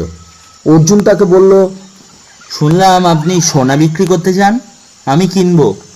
লোকটা মাথা নাড়ল। সোনা সোনা তো আর নাই বাবু। বিক্রি করে দিয়েছেন? না, এই যাদের সোনা তারাই নিয়ে নিল। কেন? আমারে মাদারিহাটে সবাই চোর ভাবছে, আমি বিক্রি করতে পারি নাই তাই। কার সোনা? সে কথা বলতে লারবো বাবু, বললে আমাকে মেরেই ফেলবে। কি পাপে যে রাজি হয়েছিলাম, এখন রাইতে ঘুম নাই, দিনে কাম করতে পারি না। কাল যার মৃতদেহ জঙ্গলে পাওয়া গিয়েছিল তাকে চেনো? চিনি বাবু, সে আমার সাঙ্গাত ছিল। হয়তো আমারে নিয়ে যায় সেখানে। কোনখানে? জঙ্গলের ভেতরে। আর কিছু প্রশ্ন না করেন বাবু। দেখো, লোকগুলো অত্যন্ত অন্যায় কাজ করছে। তুমি যদি সাহায্য করো তাহলে ওই বদমাশ লোকগুলো শাস্তি পেতে পারে। তার আগে আমারে মায়েরা ফেলবে বাবু। হাতে পায়ে ধরে একেবারে পায়ে চাইছি। আমি আয় এখন, আমি যাই। ওদের মধ্যে কারো মোটর বাইক ছিল? ঘাড় নাড়ল লোকটা। তারপরই খেয়াল হতে দ্রুত গ্রামের দিকে পা চালালো। ফরেস্ট ডিপার্টমেন্টের লোকটার কাছ থেকে বিদায় নিয়ে অর্জুন জিপে উঠে বসলো। রহস্য এবং তার সন্ধানের পথে অনেকটাই এগিয়ে যাচ্ছে সে, এমন মনে হচ্ছিল। কিন্তু সেই সঙ্গে নিজেকে সতর্ক করল সে, এসব নিয়ে তার মাথা ঘামানোর কথা নয়। সে যে দায়িত্ব নিয়ে এসেছে তাতে তার এখন বাংলোয় থাকা উচিত। জিপটা যখন গ্রামের রাস্তা ছাড়িয়ে জঙ্গলে ঢুকলো, তখন অন্য একটা চিন্তা তার মাথায় এলো। সে যে এই দুটো গ্রামে এসেছে, খবরটা যাদের দরকার তারা পেয়ে যাবেই। সেটা পাওয়ার পর কি ঘটতে পারে? এই সময় দূরে একটা মোটর বাইকের আওয়াজ হলো, আর আওয়াজটা এদিকেই এগিয়ে আসছে। অর্জুন চটপট জিপের ড্রাইভারকে থামতে বলল। লোকটা ব্রেক কষতে সে লাফিয়ে নেমে পড়ল। আপনি 8 কিলোমিটার এগিয়ে গিয়ে আমার জন্য অপেক্ষা করবেন, কিন্তু কেউ যদি কিছু জিজ্ঞেস করে তাহলে বলবেন একাই যাচ্ছেন। ড্রাইভার বলল, এগিয়ে যাওয়ার দরকার নেই, আমি এখানেই বনেটটা খুলে ইঞ্জিন দেখি, কেমন একটা সাউন্ড হচ্ছে। অর্জুন দৌড়ে জঙ্গলের মধ্যে ঢুকে গেল। বড় ঘাস আর শাল সেগুনের গাছে জায়গাটা ছায়ায় মাখামাখি। একটা বড় গাছের আড়ালে দাঁড়িয়ে সে দেখল ড্রাইভার বনেট খুলে ঝুঁকে ইঞ্জিন দেখছে। মোটর বাইকের আওয়াজ বাড়ছিল। অর্জুন রাস্তার খানিকটা দেখতে পাচ্ছিল। ওখান থেকে বাঁক নিয়েছে ডান দিকে। কয়েক সেকেন্ডের মধ্যে ধুলো উড়িয়ে মোটর বাইকটা চলে এলো। যে চালাচ্ছে তার মাথায় হেলমেট, পিছনে আরেকজন বসে রয়েছে। জিপের কাছে এসে বাইকের গতি কমল। জিপটাকে ছাড়িয়ে আরও কিছুটা এগিয়ে গিয়ে সেটা দাঁড়িয়ে পড়ল। তারপর বাঁক নিয়ে ঘুরে চলে এলো জিপের গায়ে। শব্দ পেয়েই যেন জিপের ড্রাইভার মুখ তুলল। পিছনে যে বসেছিল সে জিজ্ঞেস করলো, "কি হয়েছে ওস্তাদ, কোনো গোলমাল মনে হচ্ছে?" ড্রাইভার বলল, "খুব গরম হয়ে গিয়েছিল।" "তা তো হবেই, চারপাশের হাওয়াই যে গরম।" হেলমেটধারী হিন্দিতে জিজ্ঞেস করলো, "জিসকো লে গিয়া থা ও কাহা হ্যায়?" "কাকে?" "একটা বাঙালি ছোকরাকে, নেকামি করো না।" ড্রাইভার যেন মুশকিলে পড়ে গেল। তিনি তো অনেক আগেই নেমে গিয়েছেন। "কোথায়?" "ওই গ্রামের কাছেই।" "বেইমানি করো না।" "বেইমানির প্রশ্ন ওঠে না, আমি তোমাদের নুন খাইনি।" "ইসকা মতলব তুম ঝুট বল রহে হো?" "সেটা তুমি যা ভাবলে ভালো লাগে তাই ভাবতে পারো। কোই ऐसा मेरे से बात नहीं करता है। ঠিক হ্যায়। হেলমেটধারী পিছনের লোকটাকে কিছু বলতেই সে নেমে দাঁড়ালো। মোটর বাইক চলে গেল গ্রামের দিকে। এবার লোকটি এগিয়ে এলো জিপের কাছে। "আমাকে একটু ফরেস্ট বাংলায় পৌঁছে দাও ওস্তাদ।" "আরে এটা গভর্নমেন্টের গাড়ি, এই পাবলিকের ওঠা নিষেধ।" "সারো ওস্তাদ, যে ছোকরাকে নিয়ে এসেছিলে সেটাও তো পাবলিক।" "কে বলেছে তোমাকে?" "মালবাজার থেকে পিছু নিয়েছে। বস গোলমাল করতে চায় না বলে এখনো বেঁচে আছে। ইঞ্জিন ঠান্ডা হলো?" মোটর বাইকের আওয়াজ মিলিয়ে গিয়েছে। জঙ্গলের নিস্তব্ধতায় অর্জুন চটপট মতলব ঠিক করে ফেলল। লোকটা দাঁড়িয়ে আছে তার দিকে পিছন ফিরে, কিন্তু ওর কাছে পৌঁছতে যে সময় লাগবে তাতেই ও দেখে ফেলবে তাকে। নিচ থেকে একটা বড় পাথর কুড়িয়ে ডান দিকের জঙ্গলে ছুঁড়ল সে। হুড়মুড় শব্দ করে গাছপালায় আলোড়ন তুলে সেটা যখন নিচে পড়ল তখন ড্রাইভার আর লোকটা চমকে সেদিকে ফিরে তাকিয়েছে। লোকটা চাপা গলায় জিজ্ঞেস করলো, "কি হলো?" ড্রাইভার বলল, "হাতি নাকি?" "না না, হাতি দূর থেকেই বুঝিয়ে দেয়, গিয়ে দেখো না।" লোকটা সাহস দেখালো। সাবধানী পা ফেলে এগিয়ে গেল বিপরীত দিকে মুখ করে। আর তৎক্ষণাৎ গাছের আড়াল ছেড়ে অর্জুন চলে এলো জিপের গায়ে। এসে নিজেকে লুকিয়ে রাখলো। লোকটার গলা শোনা গেল, "থুর, কিছু নাই, কিন্তু কিছু একটা পড়েছে। তোমার ইঞ্জিন যা ঠান্ডা হয়েছে তাতেই চলতে হবে ওস্তাদ।" লোকটা ফিরে আসছিল। অর্জুন অপেক্ষা করছিল। লোকটা ড্রাইভারের সামনে এসে দাঁড়াতেই সে পেছন থেকে ঝাঁপিয়ে পড়ল। আচমকা আক্রমণে লোকটা এমন নার্ভাস হয়ে গিয়েছিল যে কথা বলার সুযোগ পেল না। তাকে মাটিতে উপুর করে ফেলে যখন অর্জুন পিঠের ওপর উঠে বসেছে তখন লোকটার একটা হাত কোমরের দিকে এগিয়ে যাচ্ছিল। সেটাকে মুচড়ে ধরতেই আর্তনাদ করে উঠল সে। কোমর থেকে একটা ধারালো খুর উদ্ধার করলো অর্জুন। বাঁ পকেটে একটা লম্বা মুখ বন্ধ টিউব। ড্রাইভারকে সে বলল, একটা দড়ি আছে? ড্রাইভার দেরি করলো না। ভালো করে হাত পা বেঁধে ওকে জিপে তোলা হলো। জিপ চালু করতে অর্জুন টিউবটা সন্তর্পণে খুলল। কিছুদিন আগে পর্যন্ত যেরকম সিরিঞ্জে টিকা দেওয়া হয় তারই একটা, ভেতরে তরল পদার্থ আছে। হাত পা বাঁধা লোকটা ভীত সন্ত্রস্ত হয়ে সিরিঞ্জটাকে দেখছিল। অর্জুন চোখের সামনে থেকে সেটাকে নামিয়ে লোকটার হাতের দিকে নিয়ে যেতেই পরিত্রাহী চিৎকার করে উঠল সে, "না না, আমাকে মেরে ফেলবেন না, পায়ে পড়ি আপনার।" তার চোখ দুটো ভয়ে ঠিকরে বেরিয়ে পড়ছে যেন। এটা দিয়েই খুনটা করেছো? "আমি করিনি, বিশ্বাস করুন, সত্যিই বলছি।" কে করেছে? "আমি জানি না।" ঘন ঘন মাথা নাড়ল লোকটা। তোমাকে বলদেব জিপের কাছে থেকে যেতে বললো কেন? লোকটা সামলে নেওয়ার চেষ্টা করছিল। অর্জুন সিরিঞ্জটা নাড়ল। আমি পুলিশ নই, খুন করতে কিন্তু আমার অসুবিধা হয় না। ও সন্দেহ করছিল যে ড্রাইভার মিথ্যে বলছে। আর তোমাদের বসকে? আমি জানি না। আমি বেশি কথা পছন্দ করি না। লোকটা কুঁকড়ে যাচ্ছিল। অর্জুন হাসল। সোনাগুলো কোত্থেকে আসছে? এ এ নেপাল থেকে। খাঁটি সোনা? আমি জানি না। এইসব গরিব লোকগুলোকে কেন ব্যবহার করছো? চোরাই সোনার তো অনেক চ্যানেল আছে বিক্রি করার, এদের জড়াচ্ছ কেন? বস টাকা চায়, এ চটপট। বসকে? আমি জানি না। এই তখন কালভার্টের ওপর উঠে এসেছে। অর্জুন ড্রাইভারকে জিপ থামাতে বলল। সেটা থামতেই সে নিচে নেমে দাঁড়ালো। এই জায়গাটা খুব ভালো। হ্যাঁ, তোমাকে মেরে কালভার্টের নিচে শুয়ে রাখলে কেউ টের পাবে না। আমি ওকে মারিনি স্যার, এ সত্যি বলছি। কোকিয়ে কেঁদে উঠল লোকটা। কে মেরেছে? বলদেব। আচমকা বলে ফেলে চুপ করে গেল লোকটা। অবশ্য যে মরে গেছে তার জন্যে ভেবে কি হবে? হনুমানটা কার? আমার। কোথায় পেয়েছো? কাশি থেকে এনেছিলাম, ইঞ্জেকশন দিয়ে বড় করেছি। বাহ, তুমি দেখছি অনেক কিছু জানো। তোমাদের বসকে? আমি জানি না, সত্যি জানি না। অর্জুন ড্রাইভারকে বলল হাত লাগাতে। লোকটাকে ধরাধরি করে কালভার্টের নিচে নিয়ে যাওয়া হলো। একে এখনই পুলিশের হাতে তুলে দিলে কিছুতেই মুখ খুলবে না, এটা সে বুঝতে পেরেছিল। হয়তো পুলিশের হেফাজতে থাকলে কেউ ওকে খুন করে ফেলবে। তাছাড়া জিপের ড্রাইভারেরও একাই ফরেস্ট অফিসে ফিরে যাওয়া উচিত। বলদেব ফিরে এসে খবর পেয়ে যাবেই, যা এখনই ওকে জানানো উচিত নয়। সে ড্রাইভারকে বলল, আপনি জিপ নিয়ে অফিসে ফিরে যান। মিস্টার বিশ্বাসকে সমস্ত ঘটনা বলবেন। তিনি যেন এখনই মিস্টার আহমেদকে নিয়ে বাংলো ঘেরাও করে রাখেন। আমি না ফেরা পর্যন্ত কেউ যেন বাংলোর বাইরে যেতে না পারে। আপনি যাবেন না? আমি হেঁটে যাব, এখানে যেন কেউ না আসে। ঘাড় নেড়ে ড্রাইভার জিপ নিয়ে চলে গেল। অর্জুন কালভার্টের নিচে নেমে এলো। সে দেখল লোকটা গড়াতে গড়াতেই জলের দিকে যাওয়ার চেষ্টা করছে। তাকে দেখতে পেয়ে থেমে গেল লোকটা। অর্জুন হাসল।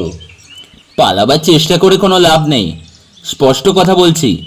তুমি যদি আমার সঙ্গে সহযোগিতা করো তাহলে প্রাণে মারবো না, নইলে তোমার লাশ এখানে পড়ে থাকবে। লোকটা পিট পিট করে তাকালো। অর্জুন আবার জানতে চাইল, তোমাদের বসকে? আমি জানি না। অর্জুন সিরিঞ্জটা নিয়ে ঝুঁকে পড়ল। আমি আর একবার প্রশ্ন করব। মেম সাহেব, ফ্যাঁস ফ্যাঁস শব্দ করলো লোকটা। মেম সাহেব? কোন মেম সাহেব? আমি একবার দেখেছি, বলদেব সব জানে। এই সময় একটা খসখসে আওয়াজ হতেই অর্জুন তড়াক করে ঘুরে দাঁড়ালো।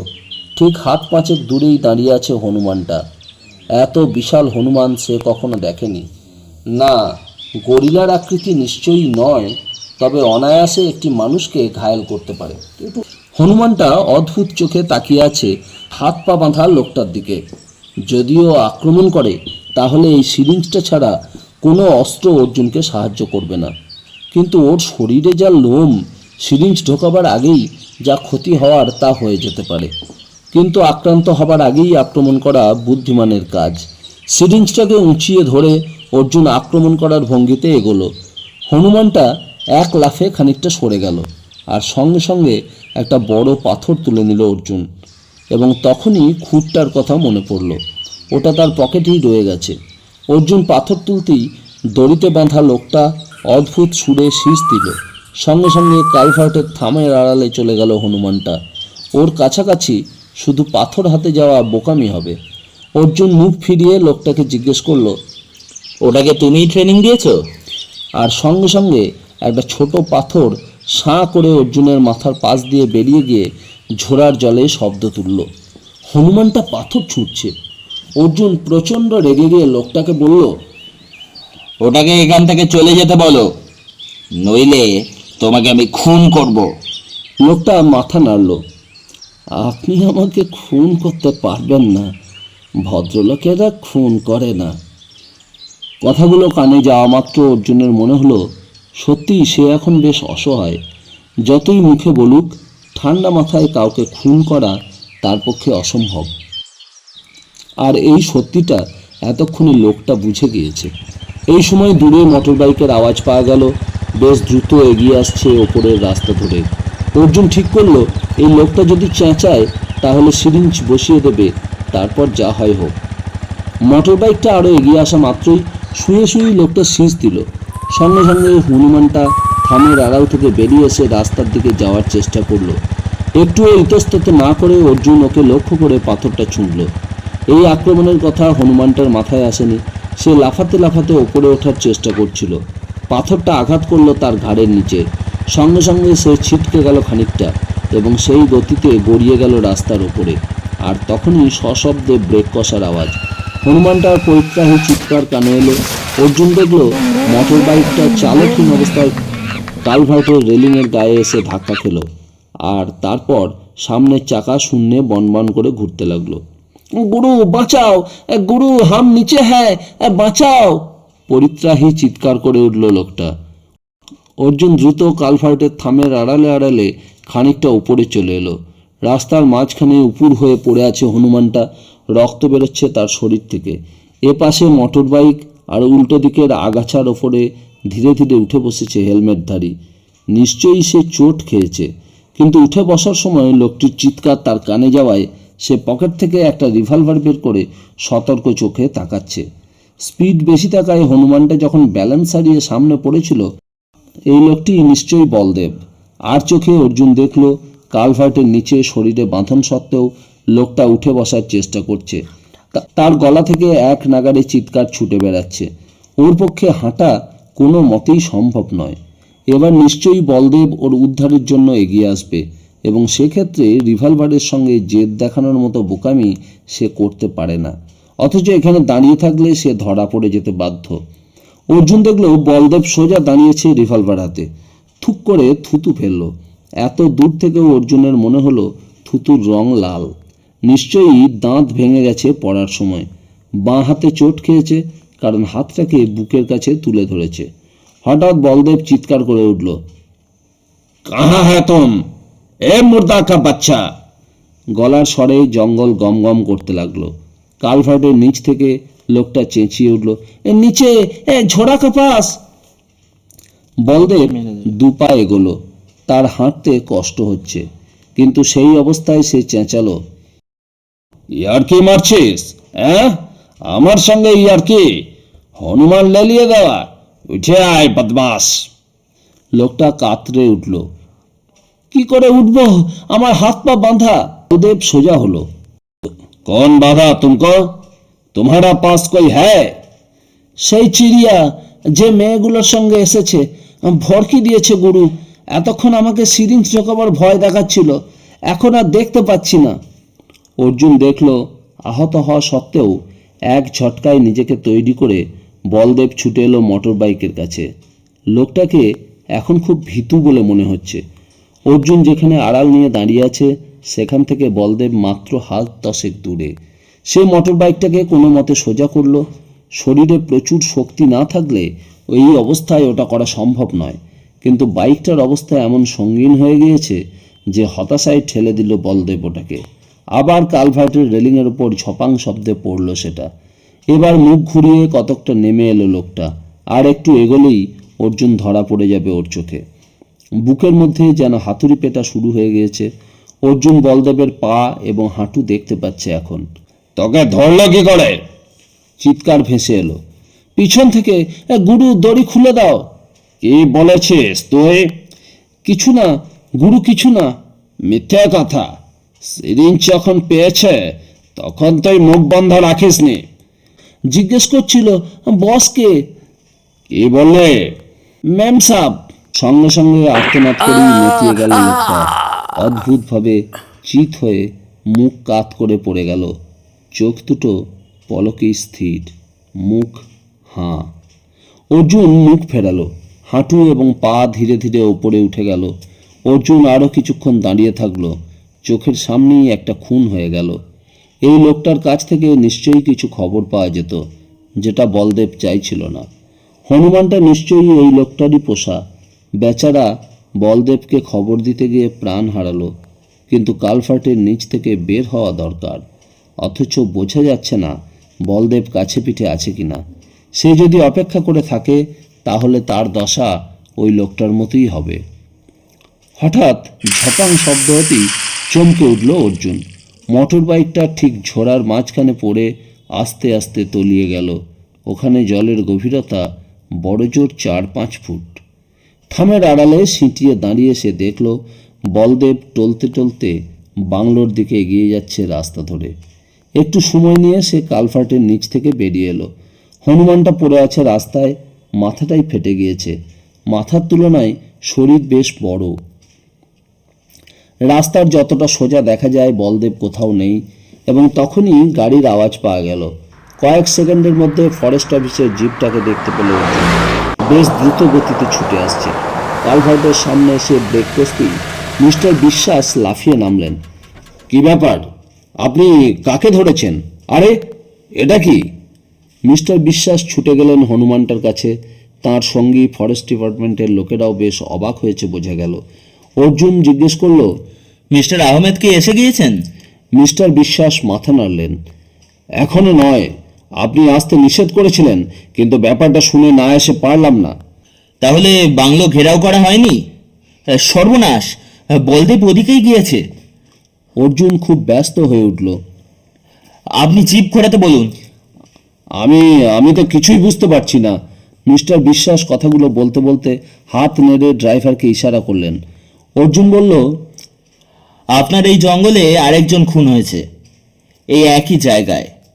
তৃতীয় খুন যাতে না হয় তার জন্য আমাদের এখনই বাংলোয় যাওয়া উচিত। ও হ্যাঁ, আপনি চটপট একবার কালভার্টের নিচ থেকে ঘুরে আসুন। মিস্টার বিশ্বাস ছুটে গেলেন। ফিরে এলেন একেবারে ঝড়ের মতো। কি সর্বনাশ! অর্জুন জিপে উঠে বসল কিছু না বলে। মিস্টার বিশ্বাস সেখানে দাঁড়িয়েই জিজ্ঞাসা করলেন, ওকে খুন করলো কে? আপনি? আমার কাছে রিভলভার নেই মিস্টার বিশ্বাস। না, মানে ড্রাইভারের কাছে শুনলাম।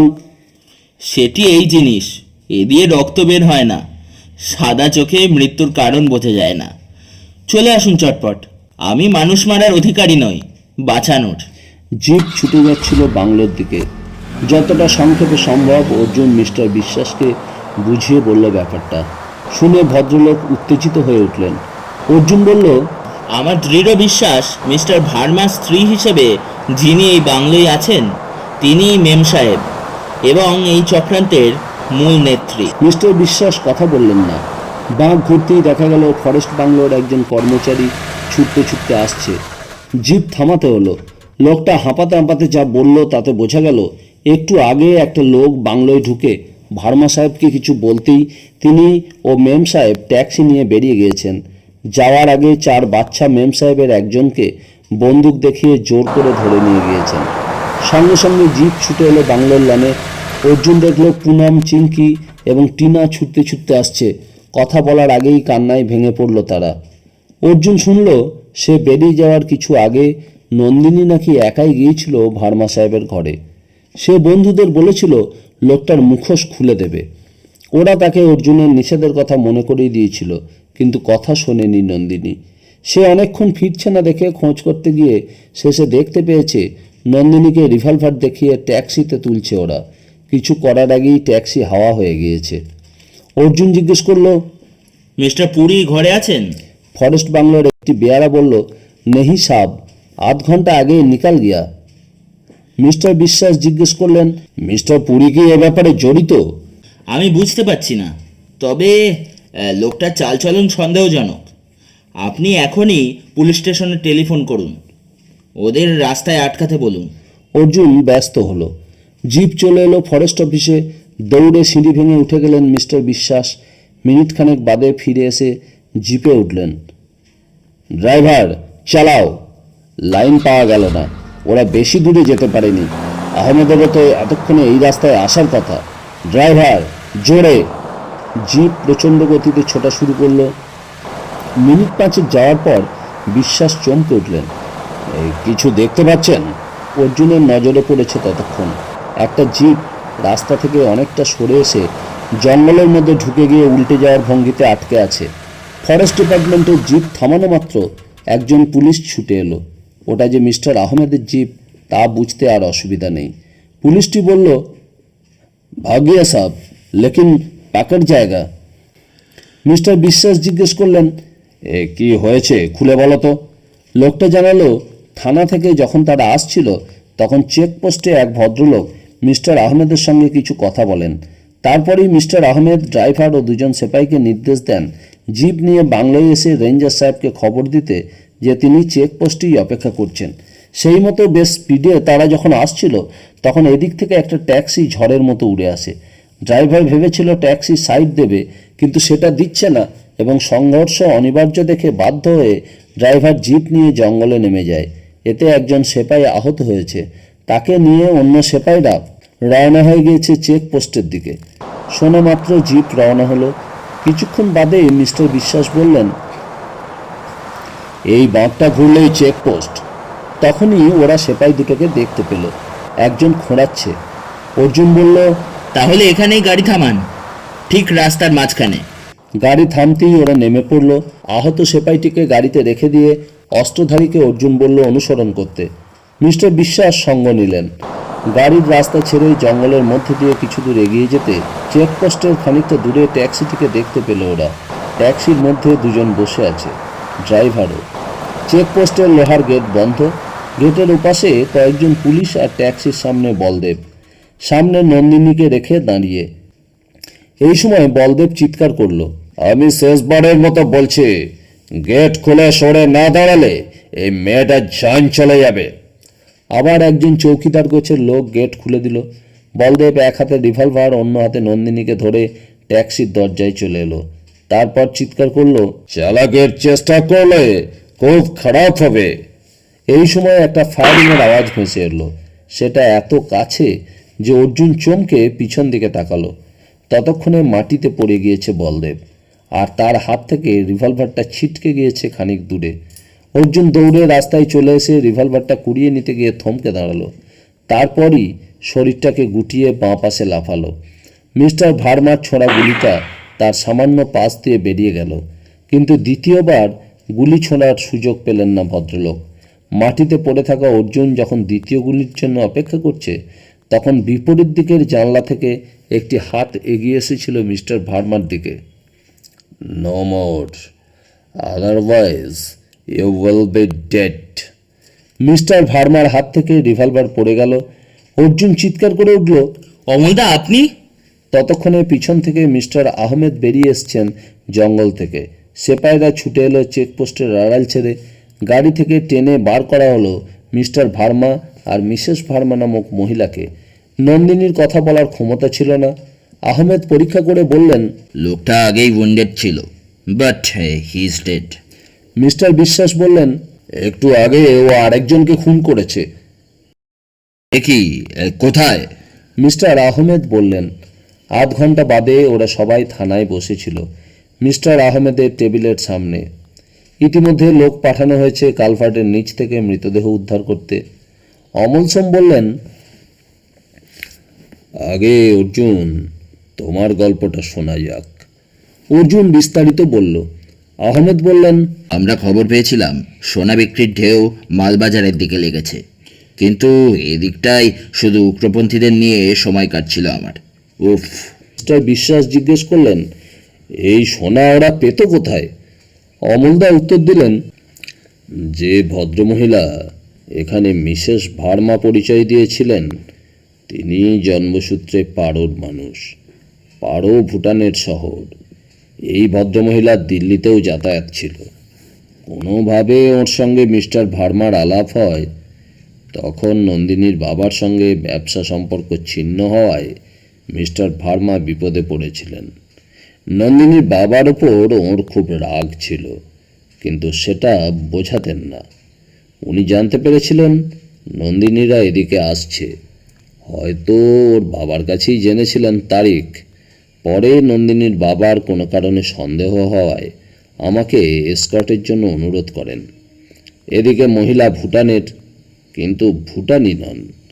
আমার ধারণা তিব্বত থেকে পালিয়ে আসা লামাদের সোনা কোনোভাবে ওর কাছে চলে আসে। হয়তো ফাঁকি দিয়েই তিনি সেটা দখল করেন। ভুটানে থেকে সেই সোনা বিক্রি করা যেত না। ভারতবর্ষে এসে করতে হলে সরকার অনুমতি দিত না। নিজের অর্জিত সম্পত্তি না হলে মানুষ কম দামেও বিক্রি করে। মিস্টার ভার্মার সঙ্গে ওর চুক্তি হয়। এদের সঙ্গে বলদেব এসে জোটে। সেই এলাকায় বেশ কিছুদিন ধরে আছে। এ টাপ ম্যান। খোঁজ নিলে জানা যাবে মিস্টার ভার্মার স্ত্রী পরিচয় দিয়ে ওই মহিলা কখনো গরুমারা, কখনো চাপড়ামারি, কখনো কালীঝোড়া, কখনো ফুন্টসিলিংয়ের বাংলো কিংবা হোটেলে থেকেছেন। মিস্টার ভার্মার বুদ্ধিতে বলদেব গরিব মানুষগুলোকে ব্যবহার করেছেন। পুলিশ এদের জেরা করলে এ ব্যাপারে বিশদ জানতে পারবে। কিন্তু যে লোকটা আজ খুন হয়েছে সে বলছিল তাদের বস একজন মেম সাহেব। তার মানে এরা জানতো? অর্জুন জিজ্ঞেস করলো। স্বাভাবিক। মিস্টার ভার্মা সমস্ত ডুয়ার্স ঘুরে বেড়াচ্ছেন। বলদেব মোটর বাইকে ছুটে বেড়াচ্ছে সেই সঙ্গে।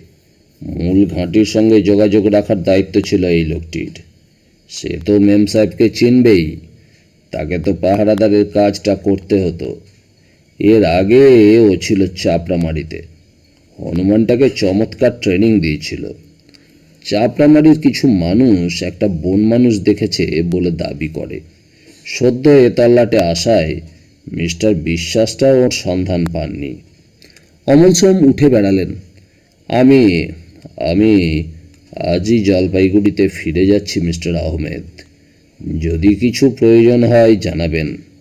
অবশ্যই। আপনাকে ধন্যবাদ দিয়ে ছোট করব না মিস্টার সোম। আপনারা কি আগে পরিচিত ছিলেন? অর্জুন খুব অবাক হচ্ছিল। হ্যাঁ, মানে গতকাল আমি যখন ফরেস্ট থেকে ফিরে আসি তখন উনি থানায় এসে আলাপ করে গিয়েছিলেন।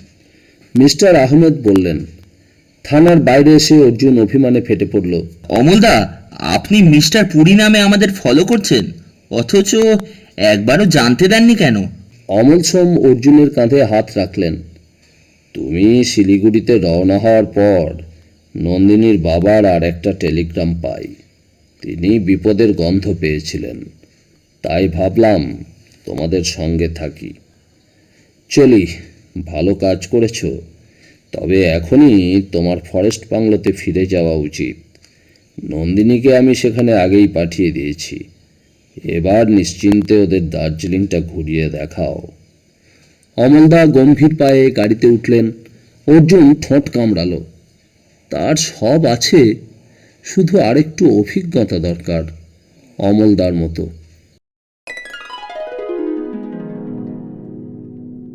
এতক্ষণ শুনছিলেন সমরেশ মজুমদারের লেখা অর্জুন সিরিজের গল্প ১.৫ দিন, দ্বিতীয় তথা শেষ পর্ব। গল্পটি কেমন লাগলো আমাদের জানাবেন। লাইক, শেয়ার আর কমেন্টস করবেন। আর গল্পটি ভালো লাগলে আমাদের চ্যানেলটিকে সাবস্ক্রাইব করার অনুরোধ রইল। সুস্থ থাকবেন, ভালো থাকবেন, আনন্দে থাকবেন আর শুনতে থাকবেন গল্পবাবুর আসর। নমস্কার।